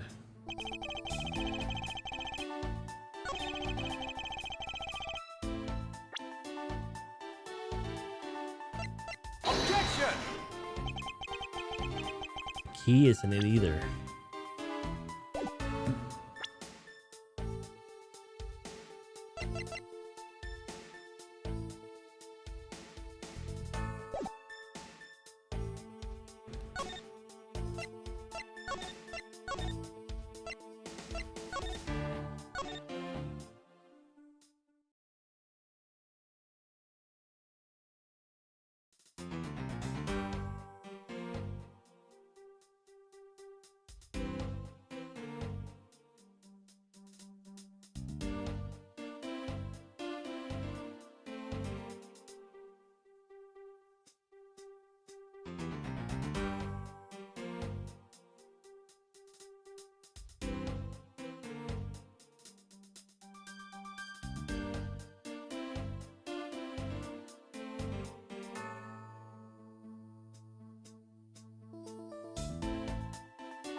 Objection! There we go. Do you wish to continue insinuating that Miss Bride was stealing from something?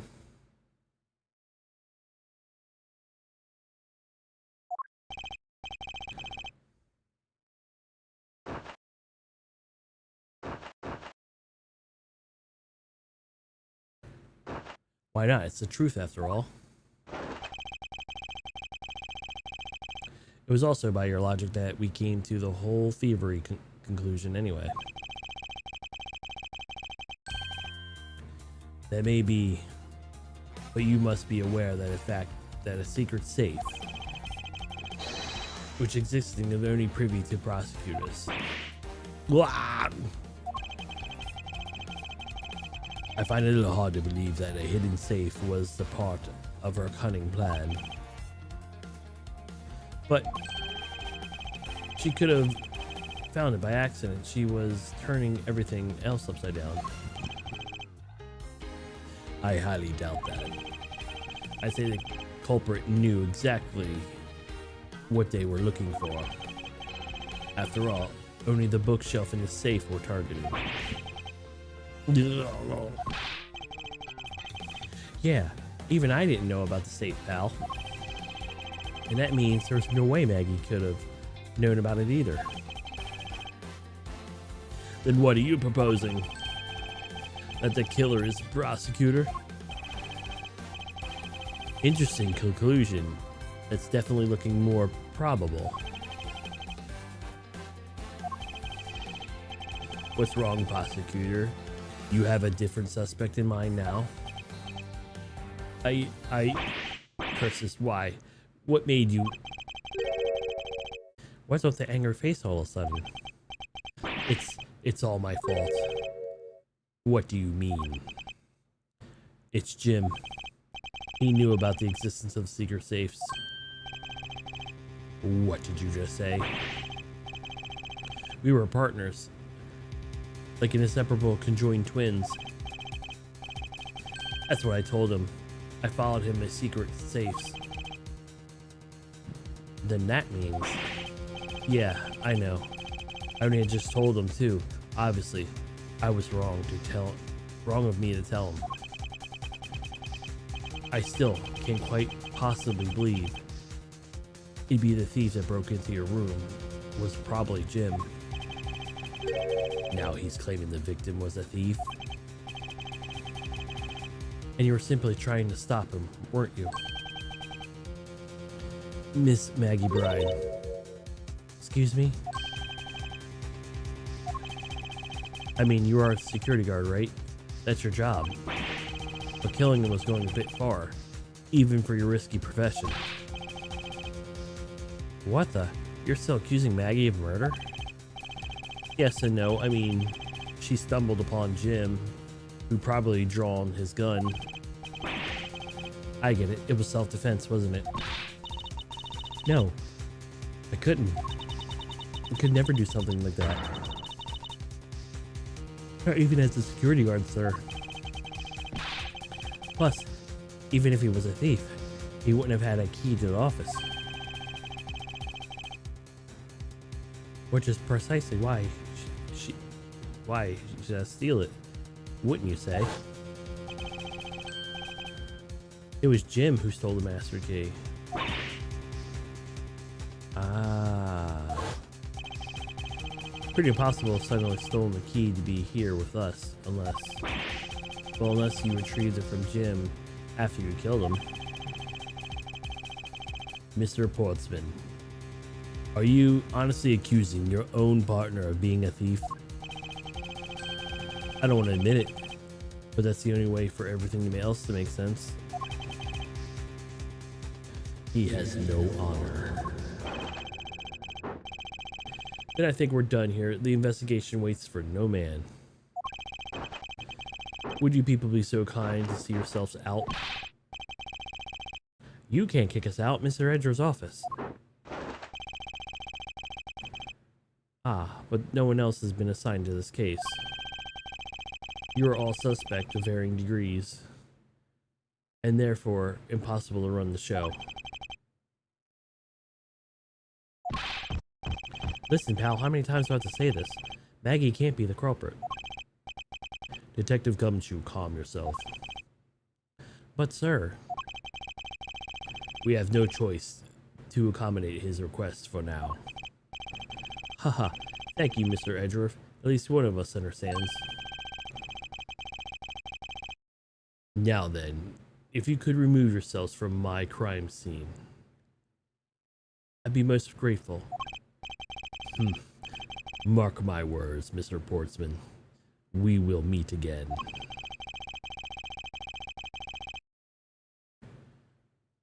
If that's a formal request, then a legendary prosecutor himself. Then I suppose. Now don't disappoint me, you hear?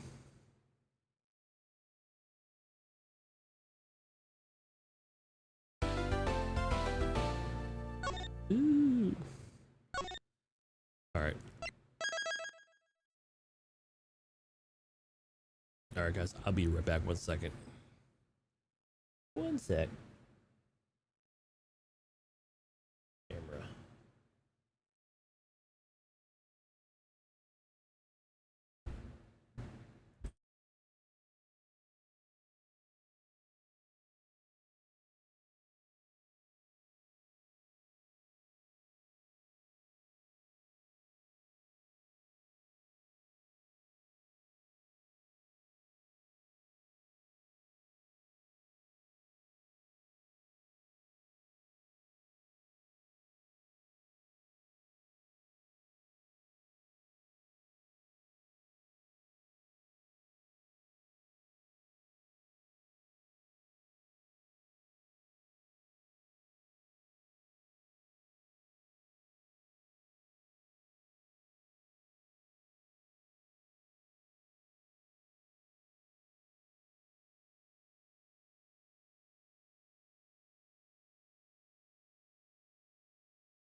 Alrighty. How you all doing?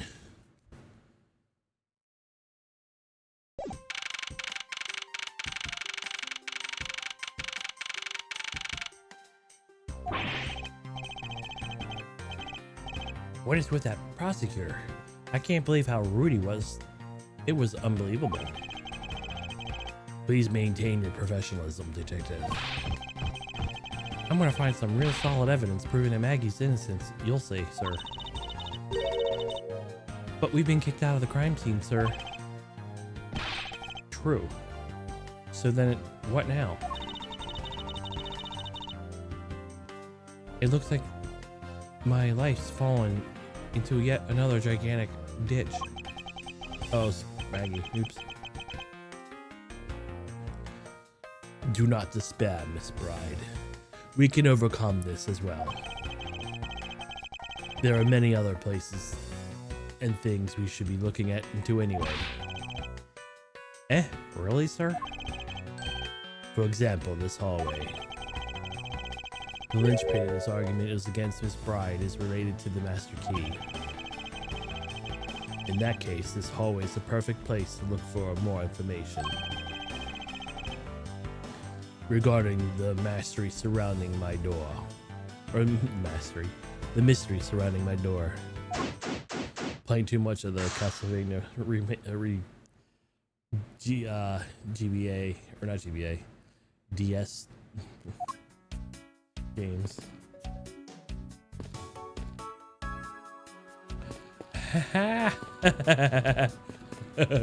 We'll talk to him. It looks like you're quite in a pinch, Mr. Edgeworth. To be sure, the murder within the walls of the prosecutor's office is no trifling matter. We must find, apprehend, and punish the killer according to post haste. Sounds like a messy case you've got your hands. If you ever feel lost, need some advice, the door is always open. How gracious, I will keep that your offer in mind. Who is this guy again? Who is this member? Winston Payne. What is this basketball doing here? That's Mr. Portman's prized possession, sir. I've heard he also plays soccer, dodgeball, and even tennis. And not a single one of those sports is suitable to be played in a hallway. What is this basketball hoop doing here? Hey, didn't this used to be outside and next to the building a long time ago? So why is it moved it indoors? I don't remember exactly, but I saw one of the officers drag it up here recently. Drag it?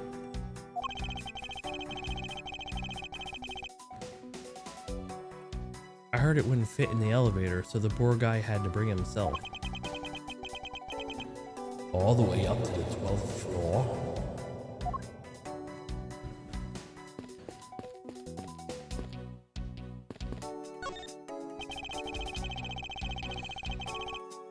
I won't rest upon him until I've inspected every suspicious looking nook and cranny. What is that there? Isn't that the Missing Zero series file case, sir?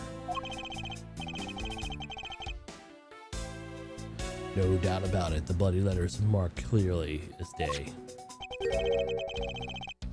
It seems that a few pages missing. The thief only took what was necessary and left the rest behind. So these are the Zero files about, sir. I would guess there's something worth stealing in them, huh? Not particularly. It's just a collection of court case files, however. The cases within these files are not mine. Huh? They belong to the high prosecutor that used to occupy my current office. I have my reasons, but I'd say I was charged with keeping them as they were. Then that means the thief must have wanted the file for a specific reason, right? It would seem so. Only the pages related to that case from 10 years ago are missing. I wonder why anyone would want such an old case.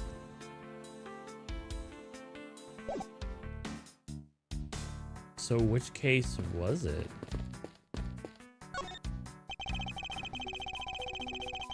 I won't rest until I expected every suspicious looking granny.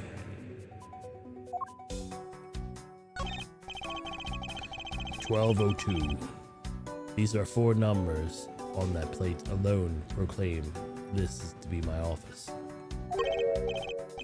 Whoops, these number plates slide out, right out, sir.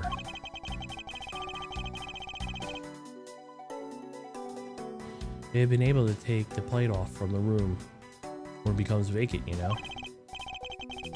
Although the idea that it can be easily removed is kind of... Did someone play a switcheroo? I don't see any signs of forced entry. And according to the guard, no signs of the lock was picked either, sir. Meaning that the door was really opened with a key. Did you happen to know any prints were lifted from the doorknob? Apparently, the doorknob's clean as a whistle. White, they think. Whoever this thief is, they did a good job not leaving any clues behind.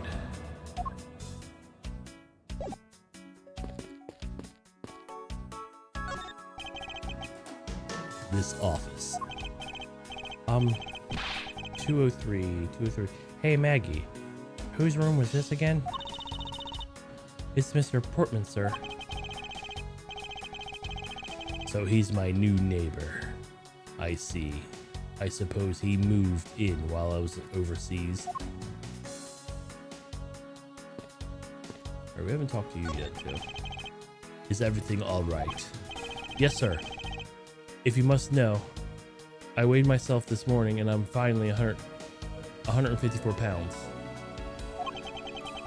Congratulations. But I was asking about this hallway and this room. Everything is okay, sir. A word of advice, stay focused. Or may start to lose even more weight. By just standing there? What? Alright, do I have to do any logical puzzles? Probably. Oh, I never talked to Maggie.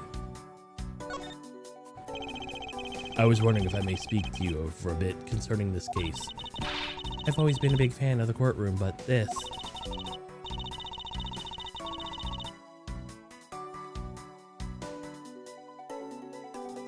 This is like a dream, where I'm being cross-examined by the Miles Edgeworth. Can't let this chance pass me by. I must remember to ask her about the master key.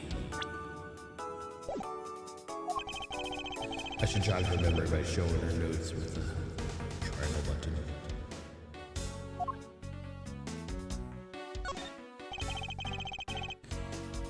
Have you ever met this victim before? Well, I've seen him a couple times before when I had to go to Mr. Portman's office. Mr. Faith was always playing basketball with Mr. Portman, sir. That sounds like fun. Just once, I'd love to play with them. It sounds fun, but the only person ever taking a shot was Mr. Portman. All Mr. Faith ever did was pass him the ball, sir. On second thought, I don't think I would fit in at all that well with them. Miss Maggie Bride, correct? I take it that you are an acquaintance of the detective. She was under my supervision back when she was still on the force, sir. One day she got caught up in a murder. and things started going downhill, so she quit. But I owe a lot of Detective Gumshoe for introducing me to my current employer. So I thought until a few hours ago, right before I was about to clock in for the night. You got caught up in this whirlwind of a case, correct? Don't worry, my whole life has been nothing but a whirlwind. Bad luck and failures. Ever since I was 6 months old, when I fell from the 9th floor, oh my god, of my apartment building. I've been hit by all sorts of vehicles, gotten sick from all sorts of foods, failed at almost every test I've taken, experienced almost every kind of disaster. And now I managed to even be named a criminal, just when I became a security guard. That's a lot to go through in one lifetime. I know, and I just thought I had finally found my happiness. I wound up getting you and Detective Gumshoe involved with my bad luck. You don't need to worry about me, Miss Bride, nor do you need to worry about yourself. I will solve this case and prove your innocence, and all I ask in return is your cooperation. Yes, Mr. Edgeworth, you can count on me.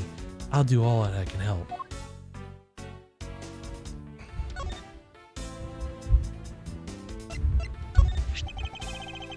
So when did you discover the master key was missing? By the time I realized it, I think it was around 1 a.m., sir. And I noticed it was back around 2:30. And it was just sitting there on the ledge where the security room's reception window is. But I'm sure between those times, it was not gone, but stolen, sir. Why is there such an important key stored in such an insecure place? It's not like that, sir.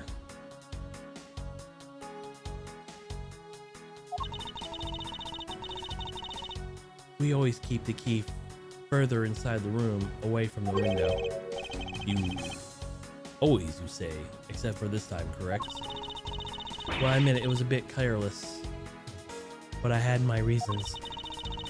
I left it out because they were sort of using it at the time. But after I had used it, I left it sitting on the ledge. She used the master key?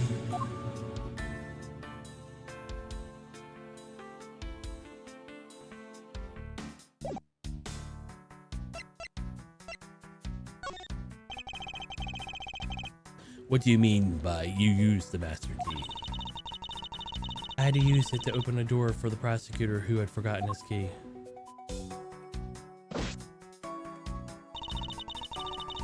I mean, it was my job as a security guard, right? What is it? That's right, I just remembered the prosecutor who forgot his key was Mr. Portman, sir. What? Please tell me more, Miss Bride, quickly. It was around 12 a.m. Mr. Portman had forgotten his key, so he came down to security, sir. And that's when you loaned the master key to him? No way. It's against regulations to loan a master key out to anyone. I walked Mr. Portman to his office door and then opened the door for him personally, sir. I see. And then what happened after that? Well, he called me to come up close as he was leaving to go home. It was around 1:30, I think. So in summary, for sake of the forgetful prosecutor, you used the master key twice tonight. Talk about suspicious. I doubt you could say you've never left your keys at home, Detective. I think this calls thorough examination of Miss Portsman's door.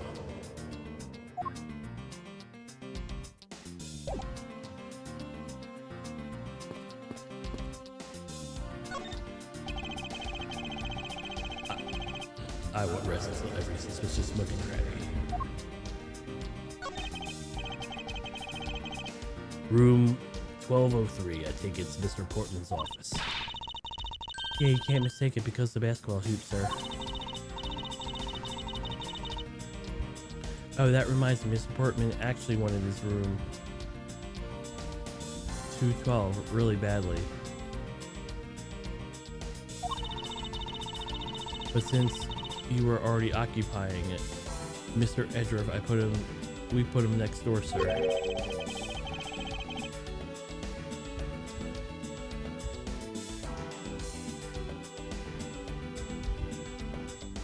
So why was Mr. Portman so particular about getting room 212?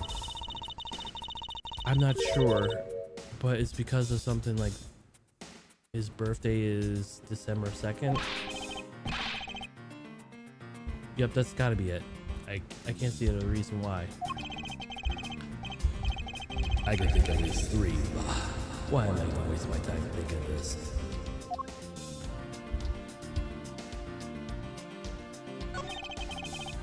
The door's locked tight. I bet a little credit card trick wouldn't work here, Mr. Edgeworth. This is the office of the High Prosecutor Detective. These doors would be pretty inefficient if average a cat burglar could get through them. Ah, so I guess the only great cat burglar would get in. That must be who the culprit is. Might I advise you return to your conclusion to whatever pawn shop you bought it from.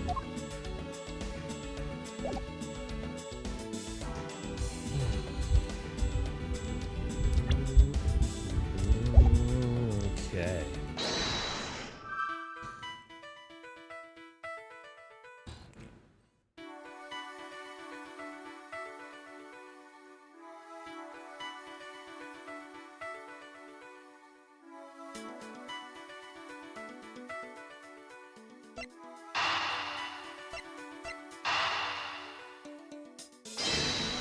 Take that!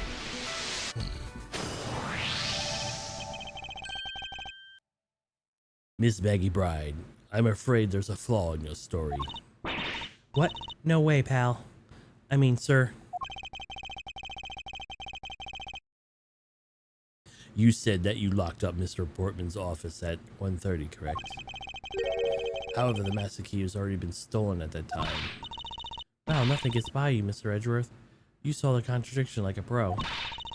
I totally forgotten about that. But thanks to you, I remember now. I remember right around that very time that I realized the master key was missing. And? Well, I'm a security guard, sir. I couldn't just admit losing the master key, could I?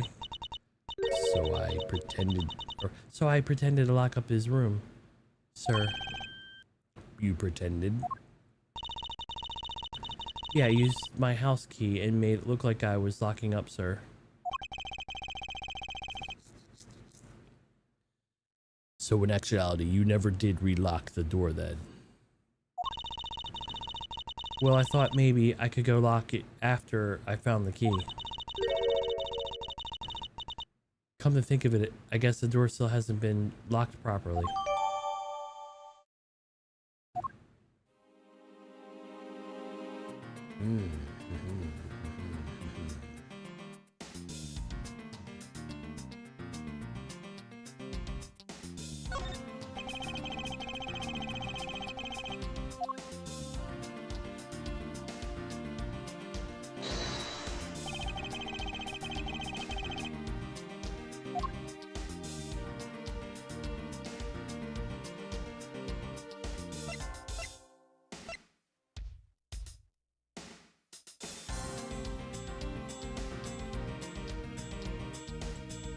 Eureka!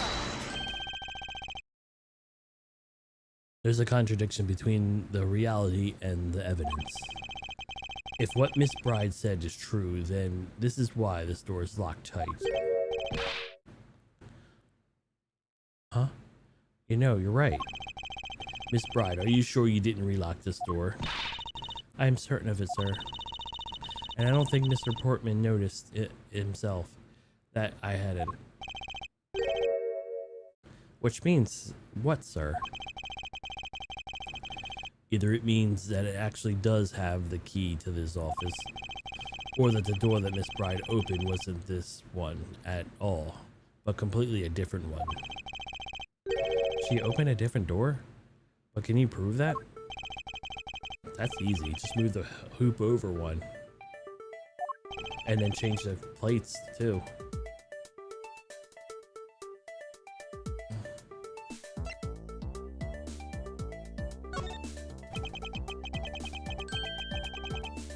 The prints on the doorknob will tell us everything.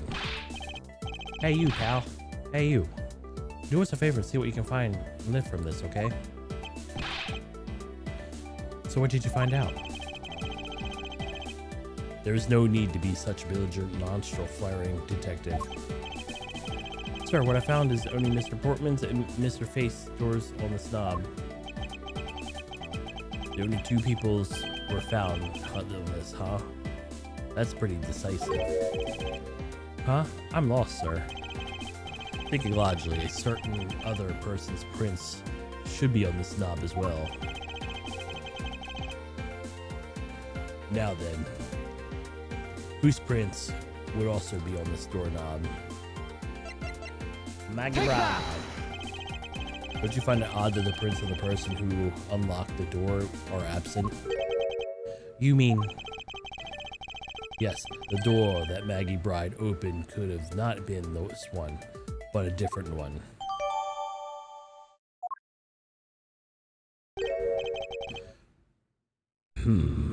What do we have here?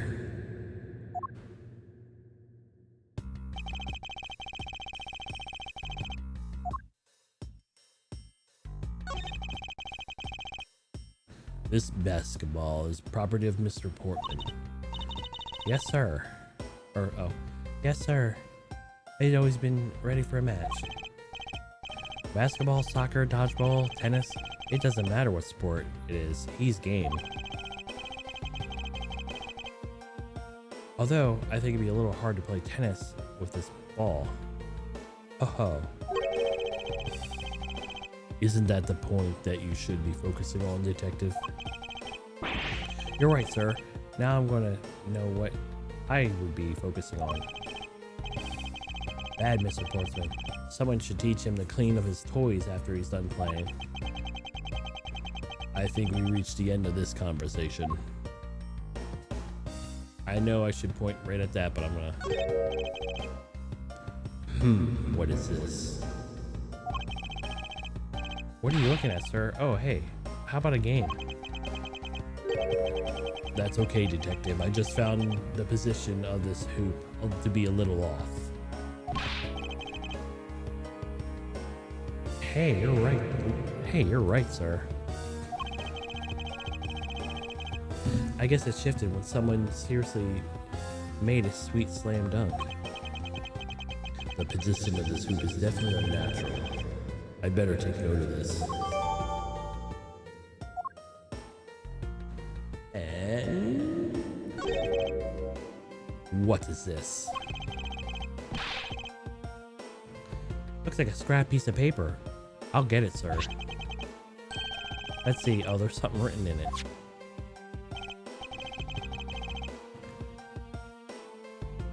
It looks like a note from the victim. I brought 3 pieces of evidence by. Just like we talked on the phone. But it looks like you're out. Guess we'll catch up later, buddy. Yeah, and it's for Mr. Portsman.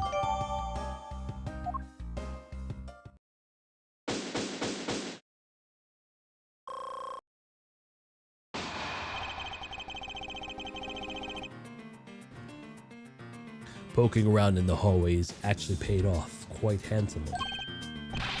Huh? How so, sir? In a variety of different ways. I think it's time we had a little chat. With the real culprit of this... case. You know who the killer is? Wow, Mr. Edgeworth. As long as my logic is sound, then yes. The mastermind behind this murder is no other than Mr. Portsman. What? Mr. Portsman? I knew it. That's exactly my logic. I knew it. That's exactly my logic senses were telling me too. I suspected him from the instant he was accused Maggie of being the killer, sir. That's anything but logical. Ladies and gentlemen, I prepared yourself. Come what may, it's time to knock on truth's door.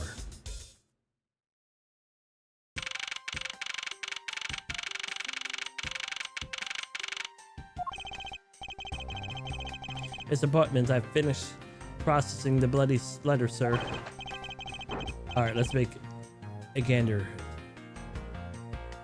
Pass it here. Oh, looking good. You there. Take a good look at this.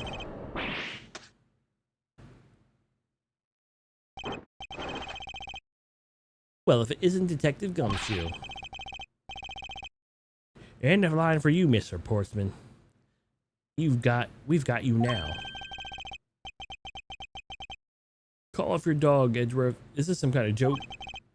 It's no joke. We know that Mr. Jacques Portsman, that you are a guilty party in this case.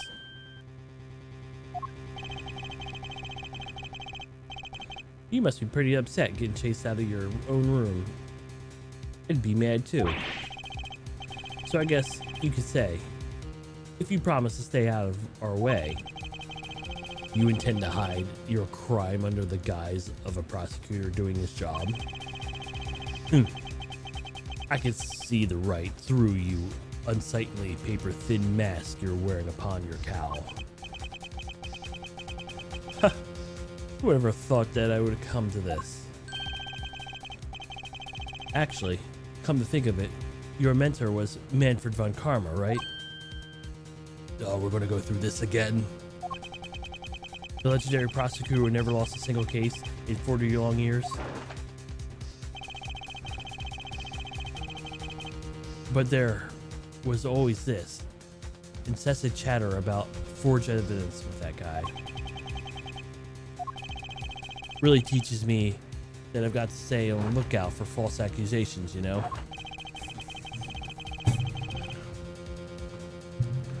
Are you done trying to play mind games with me? Because they won't work. The only thing that you should be using that mouth of yours now for is explaining yourself. Although that too will only dig your hole deeper. Either way, your game is up. Well, aren't we full of ourselves, even though you have proof of anything?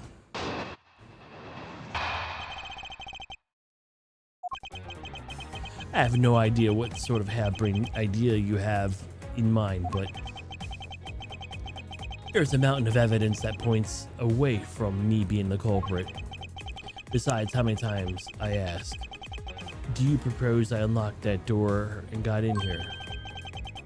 Look, I feel bad doing this to you, but you've got the work to do, so we're done here. Sorry, but we're not finished yet. Boy, are you stubborn. I suppose that you're basing your accusations on something. I'll show you what I'm basing my accusations on with evidence.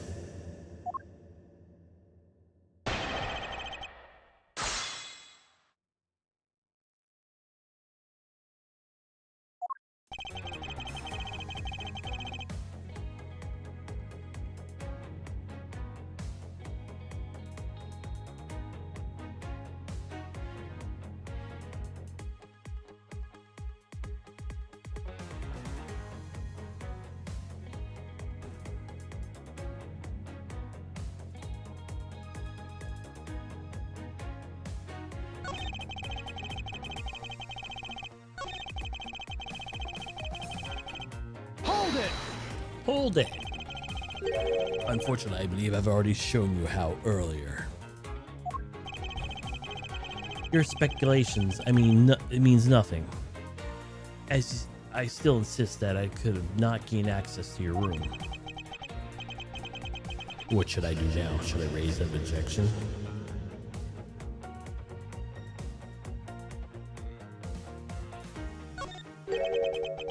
You claim you have no way to open my door. However, is that really an honest truth? All right. I'd humor you. Go ahead, shoot. Very well then, I propose that you use the way to open this. Nope.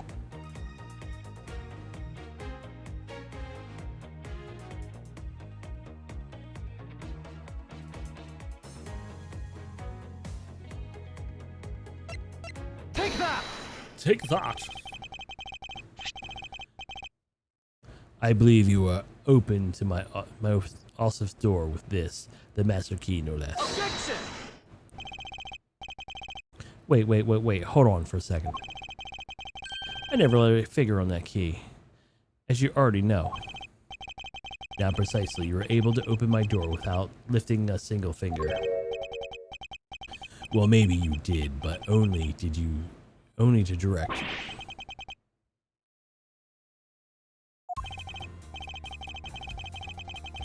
Now that's right. You used your finger to direct your person to my. Take that! Maggie. You had asked Miss Bride to open your own office door for you, yes? Yeah, I kind of forgot my key at home. It happens a bit too often for my taste, you know. But the room you had Miss Bride open at the time was not your own, was it? What? You have quite an imagination. But why don't you ask the girl yourself? Whose door did she open, shall we? I'm certainly that it was Mr. Portman's door, sir. I checked the number plate and I was sure it was opening the right door.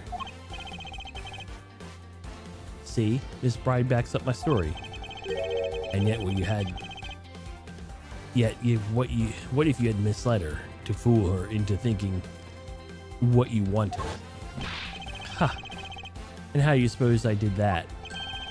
By switching the number plates on our doors, for example. That's right, they do slide out pretty easily. Furthermore, you used one other thing to give a very strong impression. That the door opening was yours and not in fact mine.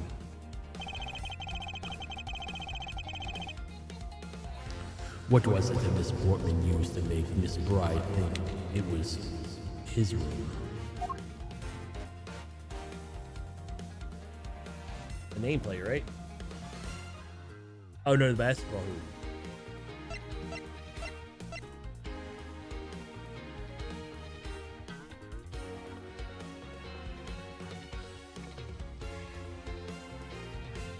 Take that!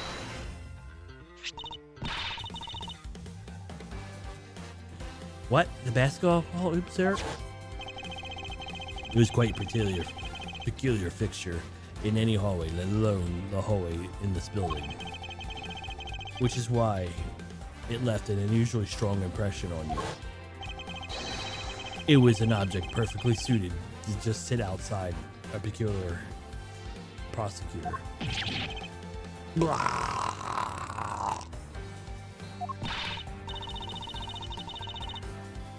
That's very true, sir, because there was a basketball hoop sitting there. I thought the door was open had been Mr. Portman's. There was a sign of that hoop has been removed and sitting in front of my office door, to be sure. I see. So how about throw suspicion on people? Thanks for the tip. But I think your conjecture is a little bit off the racetrack. Alright, let's get another one of these stories here so I can rip it apart. Now you're sprouting nonsense. I had the girl open my office door.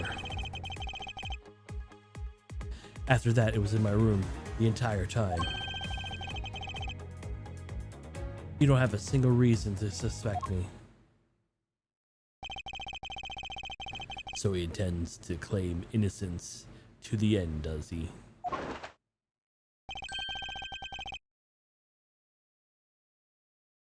I'm as pure and innocent as my jacket.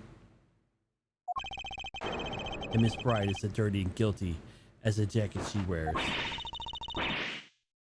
My jacket's not dirty. I'll have you know, I just watched it yesterday. Please calm down, for I intend to show you the one who is truly covered in slime here.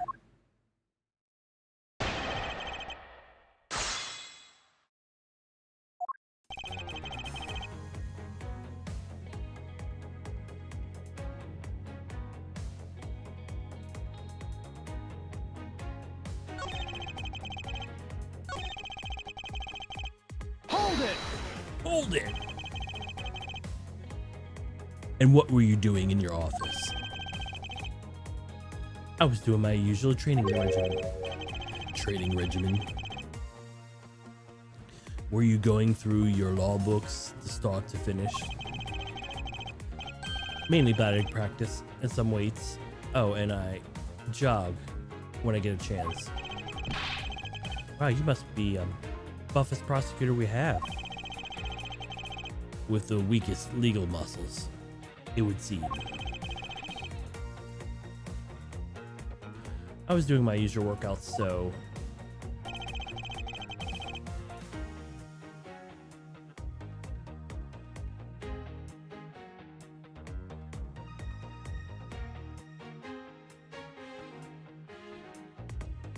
Hold it! Oh. Oops. I think I've given it quite a few reasons. Objection! But none of those seem to stand up to their own. Objection! Then what about all the evidence? Objection! All circumstantial, no judge would convict such a flimsy evidence. He seems to be trembling a little. One more little push and all that was find a flaw in his testimony.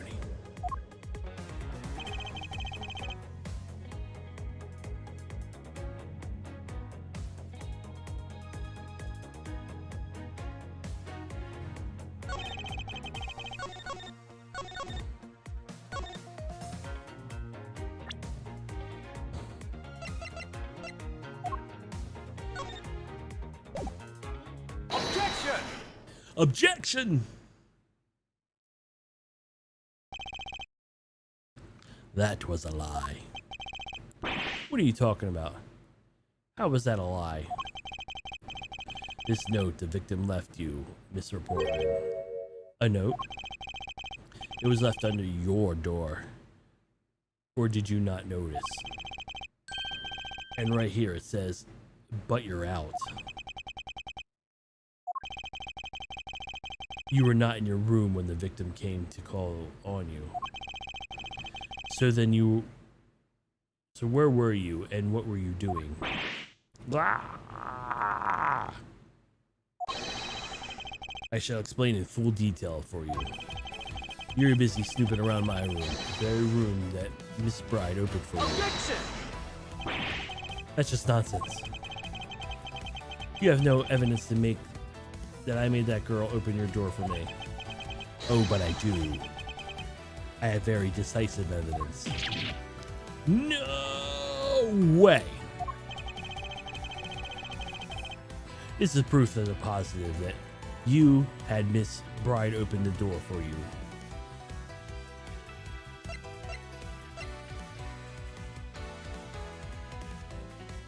Take that! I had your door dusted for prints. My door? Ha, what for? Come on, I bet you didn't find anything. You sure are good at wasting time. You're right, I didn't find anything, but I definitely did not find Miss Bride's fingerprints. Her prints? What do they have to do with anything? Let's put it this way. If she really was the one who opened your door, then her prints should naturally be on the doorknob she touched. Fuck! Further of all, the prints on my office doorknob have been wiped clean off. I can only assume that Miss Bride's fingerprints were on it. Don't you think it's time you gave up your charade?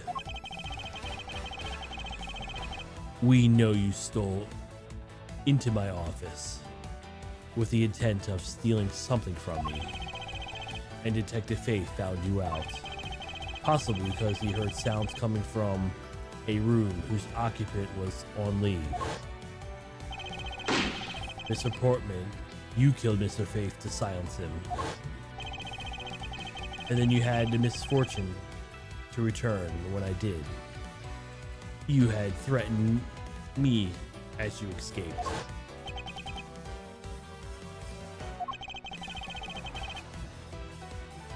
As I saw when you had a gun to my back. No one gets away with committing me murder in my office.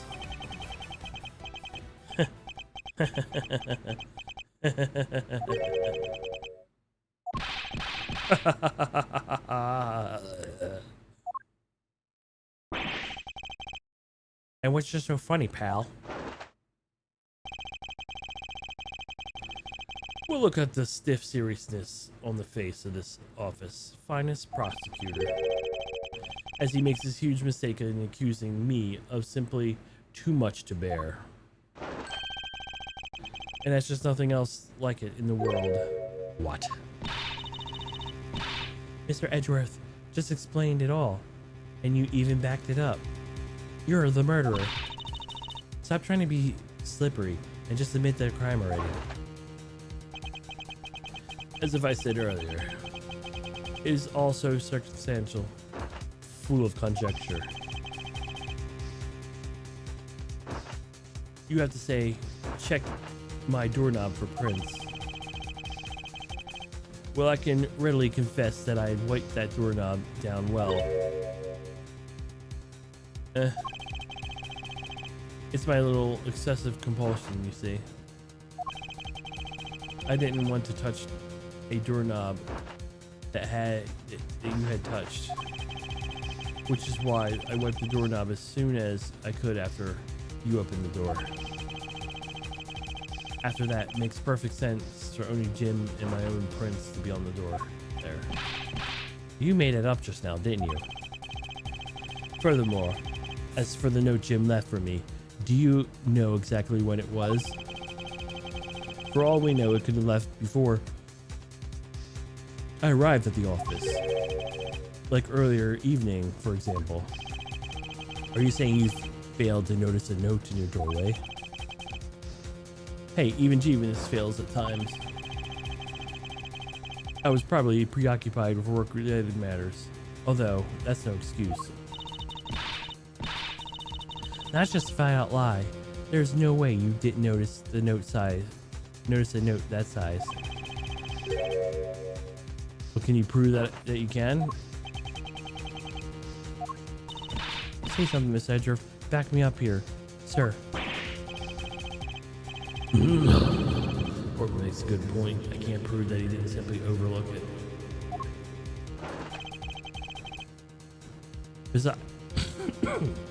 Besides, I have an airtight alibi.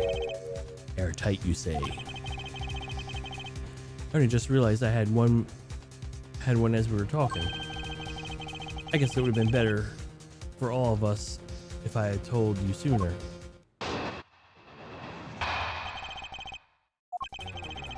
If memory serves, you came back to the office at 2 a.m., correct? And it was that you had an unfortunate confrontation at gunpoint with the culprit.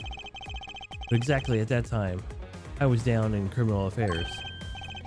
Ask around, I'm sure the other detectives will corroborate my story. It's a perfect alibi.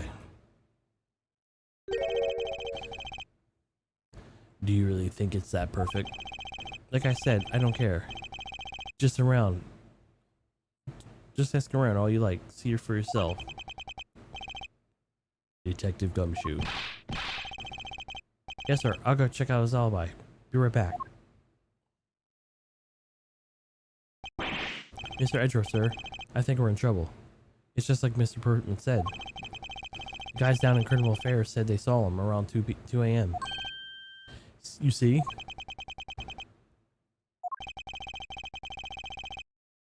All of the evidence point to him being the culprit. So there must be a contradictory point in his alibi somewhere.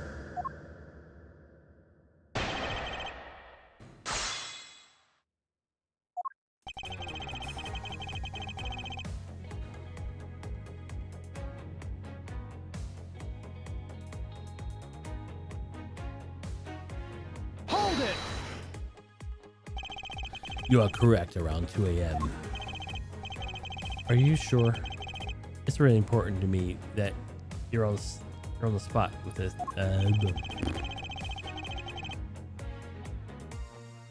I remember checking my watch then. I make no mistake, it was 2. Oh, giving testimony like a pro. Okay, you came back around at your office around 2.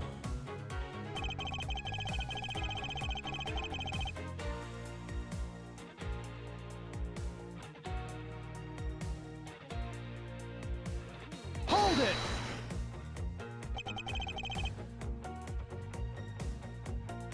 It is as you say, however. Yes, however, you're the only one who claims to have bumped into the culprit. So tell me, did you see the person's face? Was it me you saw? It was pitch black, so I couldn't actually see. Objection! Oh, come on now. I'm sure you saw something. Try a little harder, why don't you? I'm beginning to feel like I'm the one being interrogated here. Oh well, it doesn't matter if you remember it or not.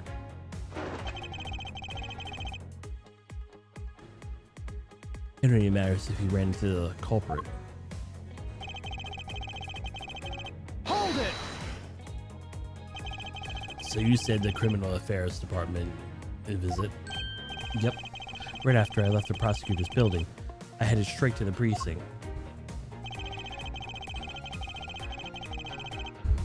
Hold it! What did you go ask around and to confirm? Well, we did go ask around and confirm your testimony. And it was just like I said, right? Yes, sir. A number of detectives that said they saw you around that time. I see. I have a perfect alibi. That's the ace I had up my sleeve. Impossible. He actually does have the perfect alibi. What's wrong? Why all of a sudden you sullen look on your face? Can't you say anything back, Mr. Edgeworth? I think we've reached the end of the line, and that's the time I get off the crazy train. You there. Sir, please escort the young lady out. But remember to be gentle. Maggie. Detective Gumshoe.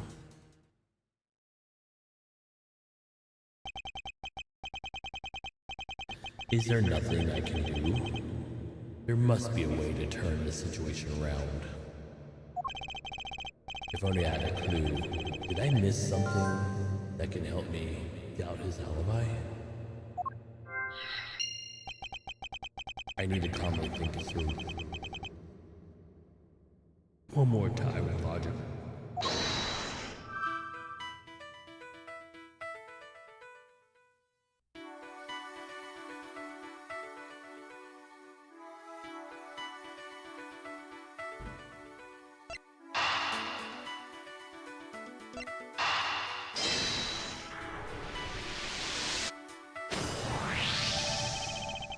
There were 2 bullets left at the crime scene.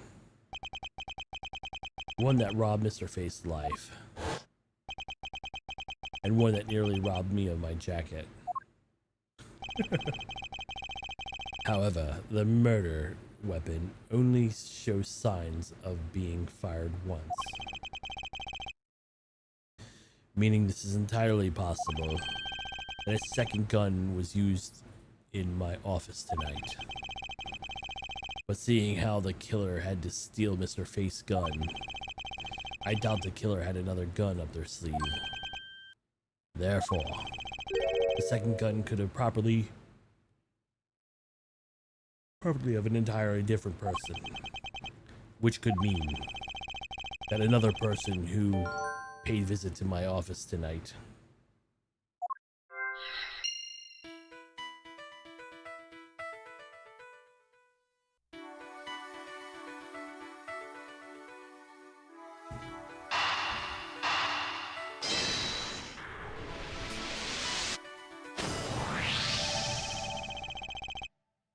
I suppose there's yet another visitor tonight. That would also resolve the issue of my shelves that were upended twice. We knew that the shelves were disturbed once before and once after the murder, so it shouldn't be much of a stretch to think that it was the work of two different people. Once by the one who stole the victim's gun and then killed him with it.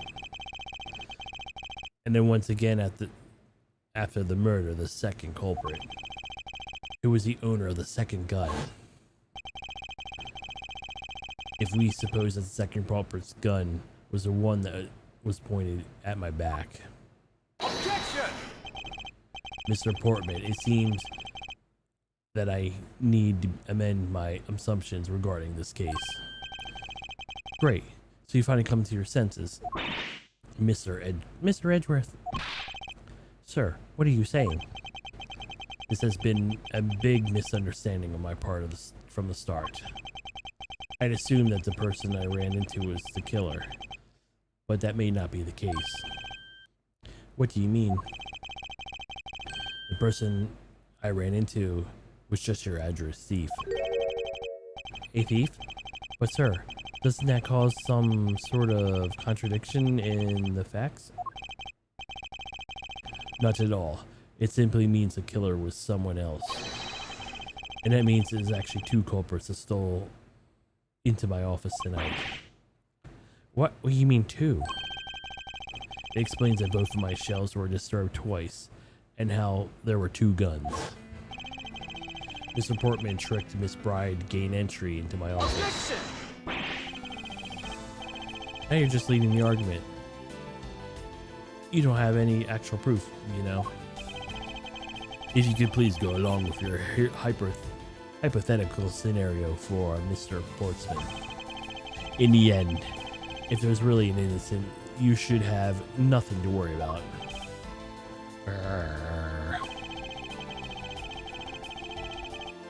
Now then, returning to my scenario, Miss Portman was out to steal something from me, which is why I've checked my secret safe, ransacked my cells, and this is the first time.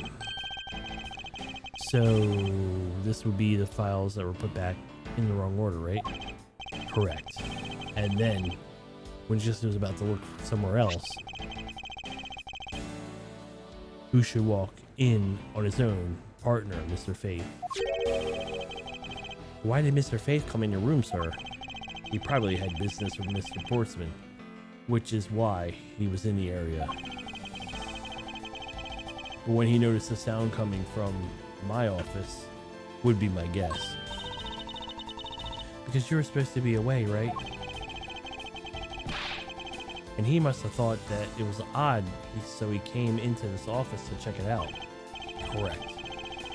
And as a detective, that was the right thing to do. But when he came in, he found his own partner standing there. Because Mr. Portman and Mr. Faith probably let his guard down. But Mr. Portman was not so merciful as to let him leave. He waited for the chance, stole his gun from him, and then... pow. He killed him, and he silenced Mr. Faith for catching him in the act of stealing.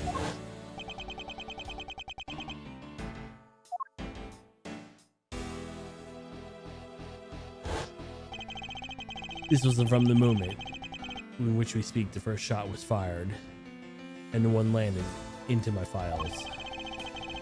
Following that, Mr. Portman wiped down the gun and left behind when he made his exit. He couldn't afford because he had left the fake dying message behind.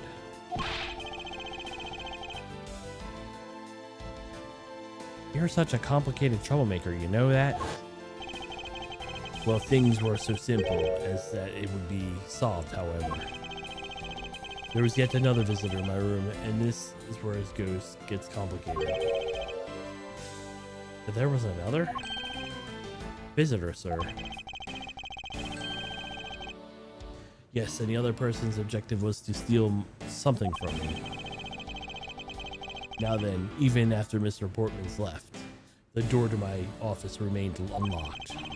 However, this new visitor had no way of knowing that, so they stole the master key from the security guard's room, and then entered my room and searched through my shelves.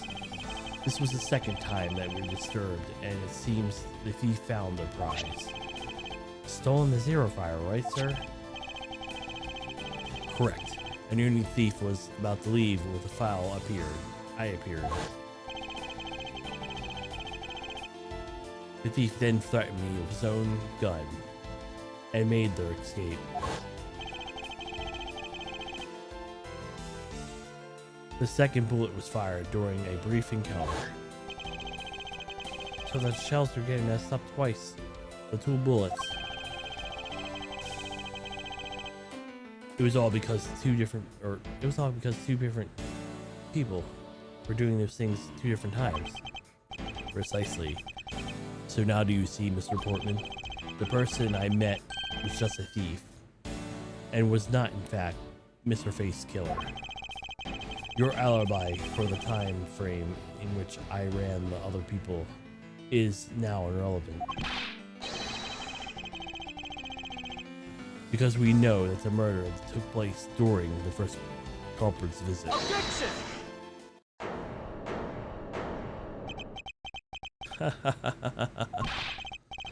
What's so funny, pal? Absolutely splendid. Your scenario begins everything. Of course it does. Mr. Edgeworth, after all.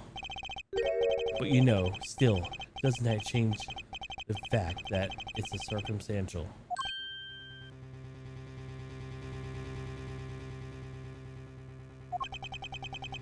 Supposing if the big if your theory is right, who would indeed render my alibi, which withstood with scrutiny, mind you, irrelevant. But there is still one deafening point in your argument, for which you have no evidence. There's a suspicion that I was the first visitor. Mr. Edgeworth, you can't let him get away with that, sir. But he has a point. I absolutely have no proof at this point. Don't say that either. I don't believe that. You don't worry, Maggie. I'll do something if I must first.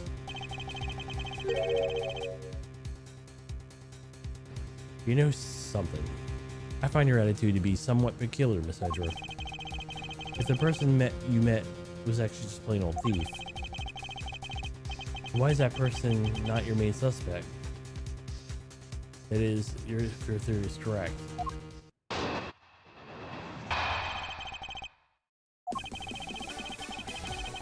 That thief you ran into should be the real suspect, what you say? You should be out looking for that thief right now. They might be still nearby. I hate to repeat myself, but I've already said it. I was in my training room. And that's when Jim came to deliver some evidence to me. He was down at the criminal affairs. I can't be expected to know from what happened around here after I left.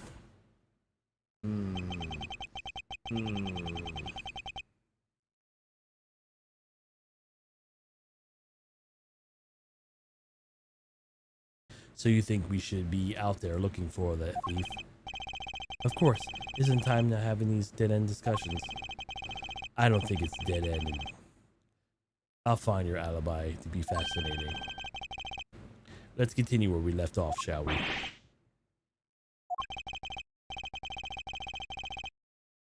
I know he's lying.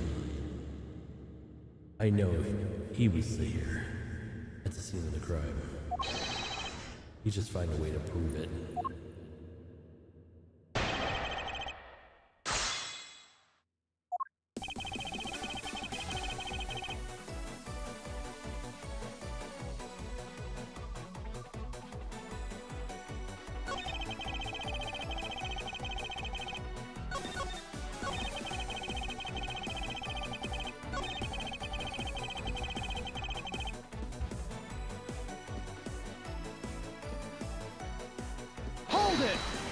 Hold it. Why didn't you just go to where Mr. Faith? That's because he said he was tired and was going to take a quick nap. You know, those sofas in the hallway. He likes to sleep on those. It's one of his habits. And what of the evidence he brought? There were things related to yesterday's case. Just 2 items, a gun and a pendant.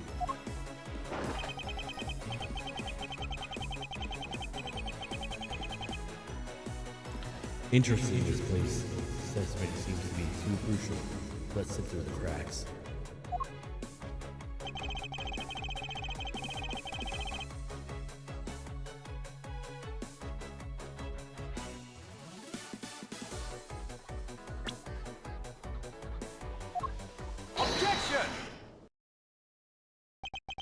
Only 2 pieces?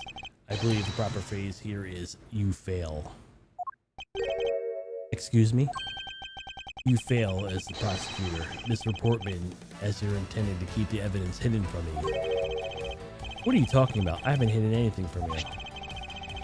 Well, there's a piece I think you should have read carefully. I see that Mr. Face is bringing 3 pieces of evidence. Yes, and this is victim's real dying message to you, Mr. Portman. He can't believe to get tripped up by simple arithmetic. Where is the missing piece of evidence? It's... You have it, don't you? You're the guilty and would make such a face. Detective Gumshoe. Didn't you have to say it? Sir, I'll pat the guy down head to toe.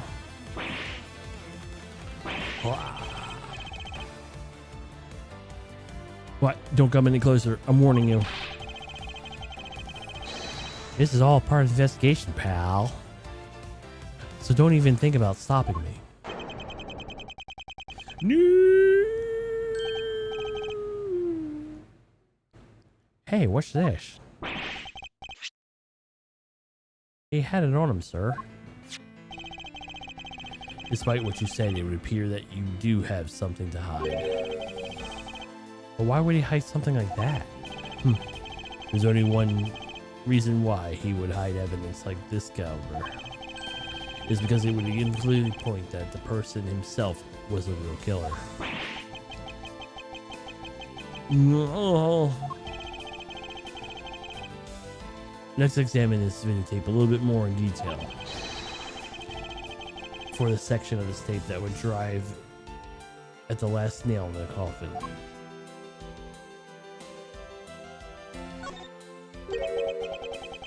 The KG8 incident. That's the police case number, sir. Does this mean this videotape is evidence in that case? Interesting, however, it was recorded on. This isn't important right now. Let's give this case a thorough once over.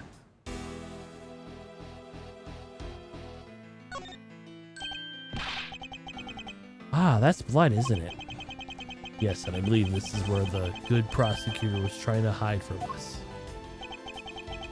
This blood is still fresh. You mean it might be Detective Faith's blood? No. You got it all wrong. I got in denial. Can save you, but you have to run from a blood test and find the truth. You told us that you have received evidence from the victim earlier. Now tell us when and how the victim's blood find its way on the video. Yeah, it's totally suspicious. It was from the moment of his death. Did Detective Faith have that videotape on his person when you've killed him? You know very well there's no way to prove that. Not even if you were to examine this tape for fingerprints? If I had to guess, I'd have to say it was only the ones being able to belong to murders. You and Mr. Faith. No, impossible. I'm lie.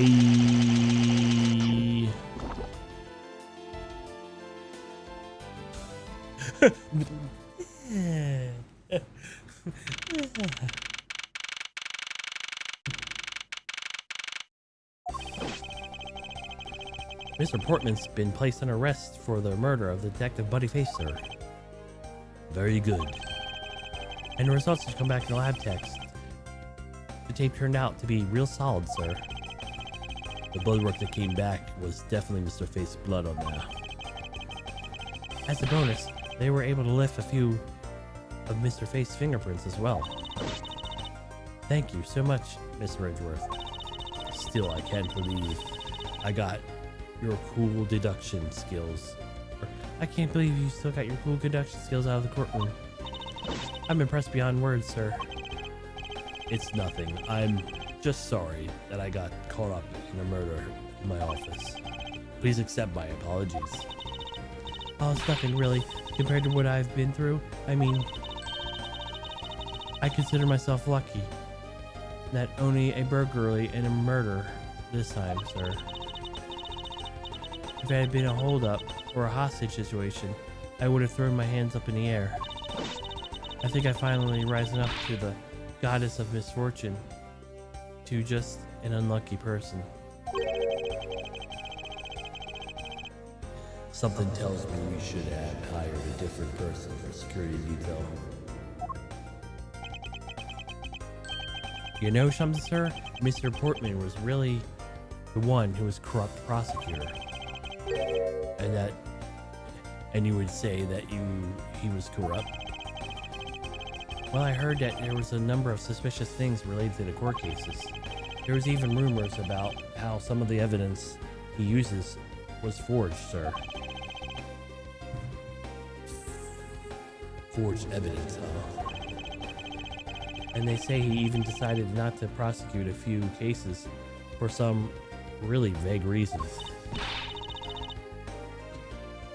Oh, that guy was a complete disgrace to the entire profession. We never did get around to asking him what his reason for breaking into my office.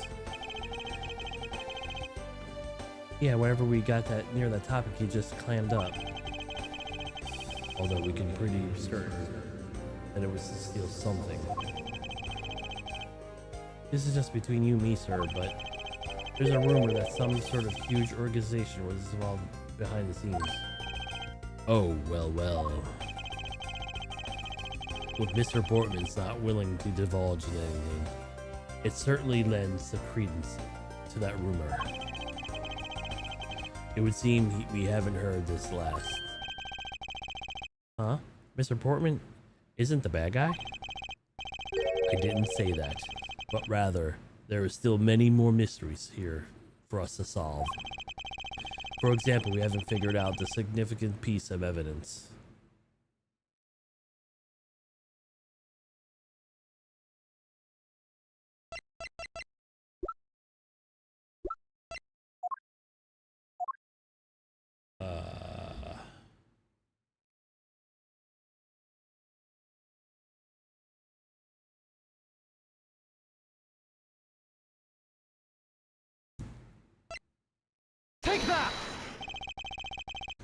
The person who stole this file, other than the villain of this night. Yeah, I wonder who it was. And what happened to the stolen pages? I wonder who in the world held me up at the gunpoint. Mr. Edgeworth, sir. Yes. I came across while I was in the prosecuting office earlier, sir. This card. What is that, sir? It's a bird or something on there? It's not any bird. It's the mark of the raven, the three-legged raven. Even you should know what it is, detective. Oh, it's about that thing, isn't it? The great thief everyone's talking about? Yes, it's the mark of the great thief, Yadagrasu. Under the mark of the legendary bird, Yadagrasu is a noble to the end, a modern Robin Hood. Labeled mysterious and fandom-like, the Yadagrasu appears although didn't much of this thief's ultimate goal, we do know the targets. Yadagrasu likes to find and make public evidence of corrupt dealings of all sorts. The thief is always performed in silence and always with perfection. Once the target is chosen, no dramatic calling card or announcement is sent forth. Instead, the chosen corporation is infiltrated without even the target noticing. And then some days later, the evidence that was found sent out to the mass media, along with this single card. Although it's been a while since the Yadagrasu's last appeared. Hey, Mr. Edgeworth, look, something's written on this pad. What? Let me see. It looks like there's some where the thief put the stolen files. So the person who stole the contents of the file was Yadagrasu.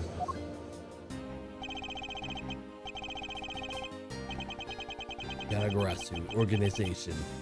Quite some keywords popping up in this mystery. The murder of my office. The return of the great thief, Yadagrasu. Looking back, I can't say I didn't see these events coming, for they were heralded by the incidents that began to occur 2 days ago. The end.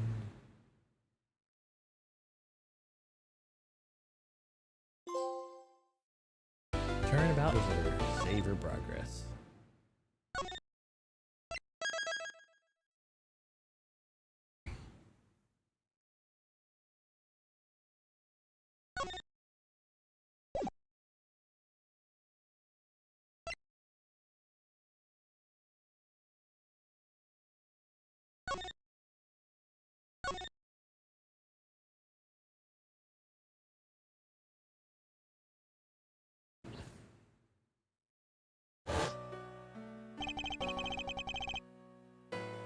The murder of the guard office.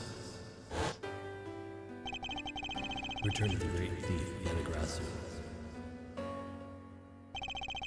Thinking back, everything began with that fateful day 2 days ago.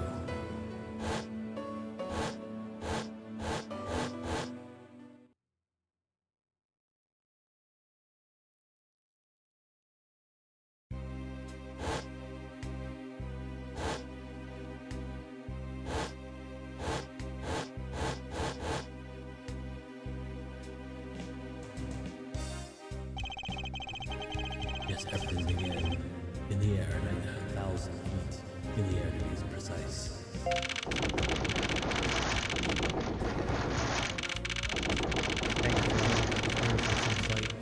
Turbulence. You're asking all passengers to return to their air services. pressure signals.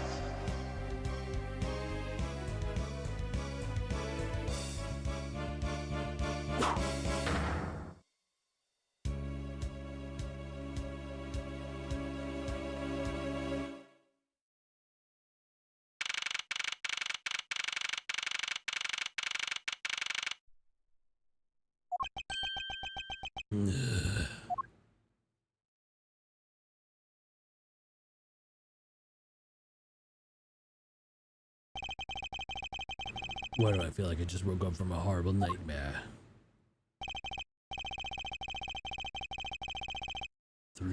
6:13, huh? I guess I was out cold for about 10 minutes. Slight turbulence indeed. Ladies and gentlemen, we are currently experiencing some slight turbulence. For your safety, we ask that you return to your seats and fasten your seatbelts. I suppose turbulence was expected on a flight.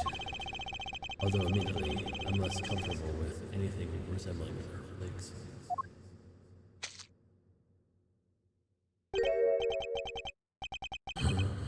What's this? Travel wallet? But it's not mine. How did someone else's travel wallet wind up in my pocket? My head. Why don't you just let it go away? I feel the same, Edgeworth. I had a headache and it's been like, I'll take care of the travel wallet later. Or hand it off to an attendant.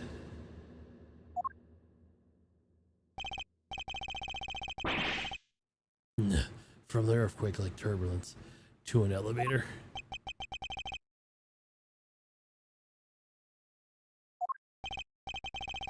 What am I doing hesitating like this? Actually, I feel why I hesitate. When I was still a young child. If you haven't seen this yet, oh my god, how have you not? I was caught up in a murder that happened in an elevator. But how long am I going to let my past haunt me? It's just an elevator. I'm a grown man now. I need to behave like one.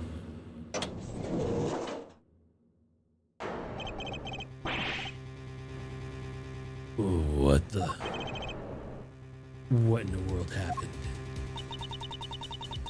Is there something wrong, sir? May I ask you to please return to your seat? Eek! He's dead! Calm down now. We must jump to conclusions about all the facts.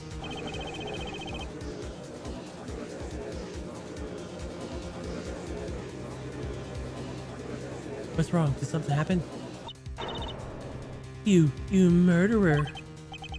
What? No. You have it all wrong. It wasn't me.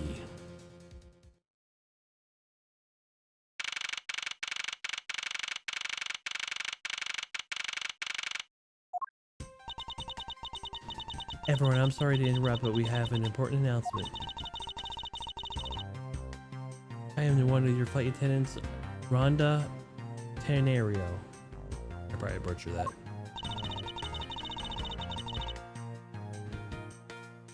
Unfortunately, we have a minor incident on the plus flight.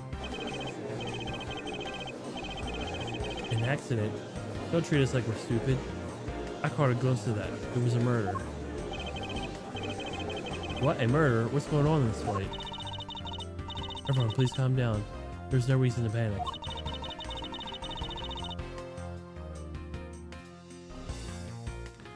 Stay on course. It's scheduled for landing. We are currently in the middle of a rough patch of turbulence. Until we're out of the area of turbulence, I ask you please refrain seated. Oh, someone was killed, right? Then that means the killer let off. Please, there's no need to be feel threatened. We have already apprehended the culprit.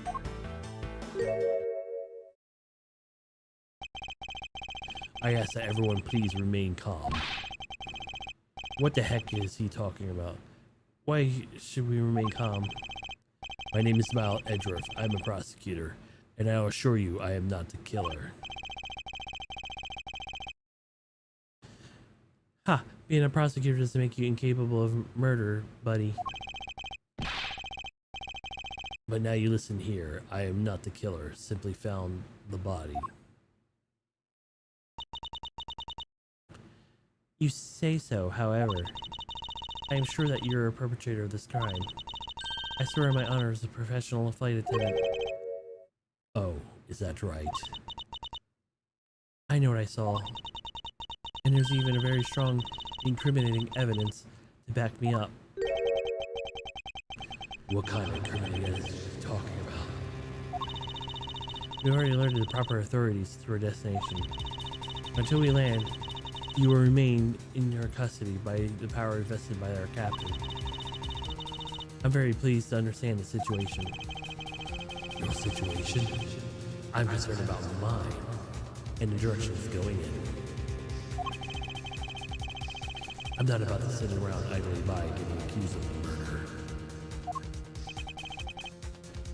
Miss Tenero, was it? Yes. I was wondering if you might give me a chance. A chance to do what? A chance to plead my case. And a chance to ask you meant by incriminating evidence just now. Do you accuse a passenger of such grave crime without allowing him to give proper defense?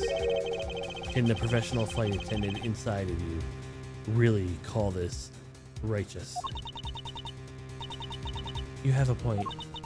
Very well. I'll listen to what you have to say. But be wary. What you reveal, I'm afraid will only look even more suspicious if expectation fails to satisfy. I also do not have to deal with you all day, so please make it quick. Of course, as you wish. Good, very well. Then let's get started. I know for a fact that I didn't kill the man in the elevator. What I don't know for is what evidence she has up her sleeve. But I'm certain it doesn't fit the crime really occurred.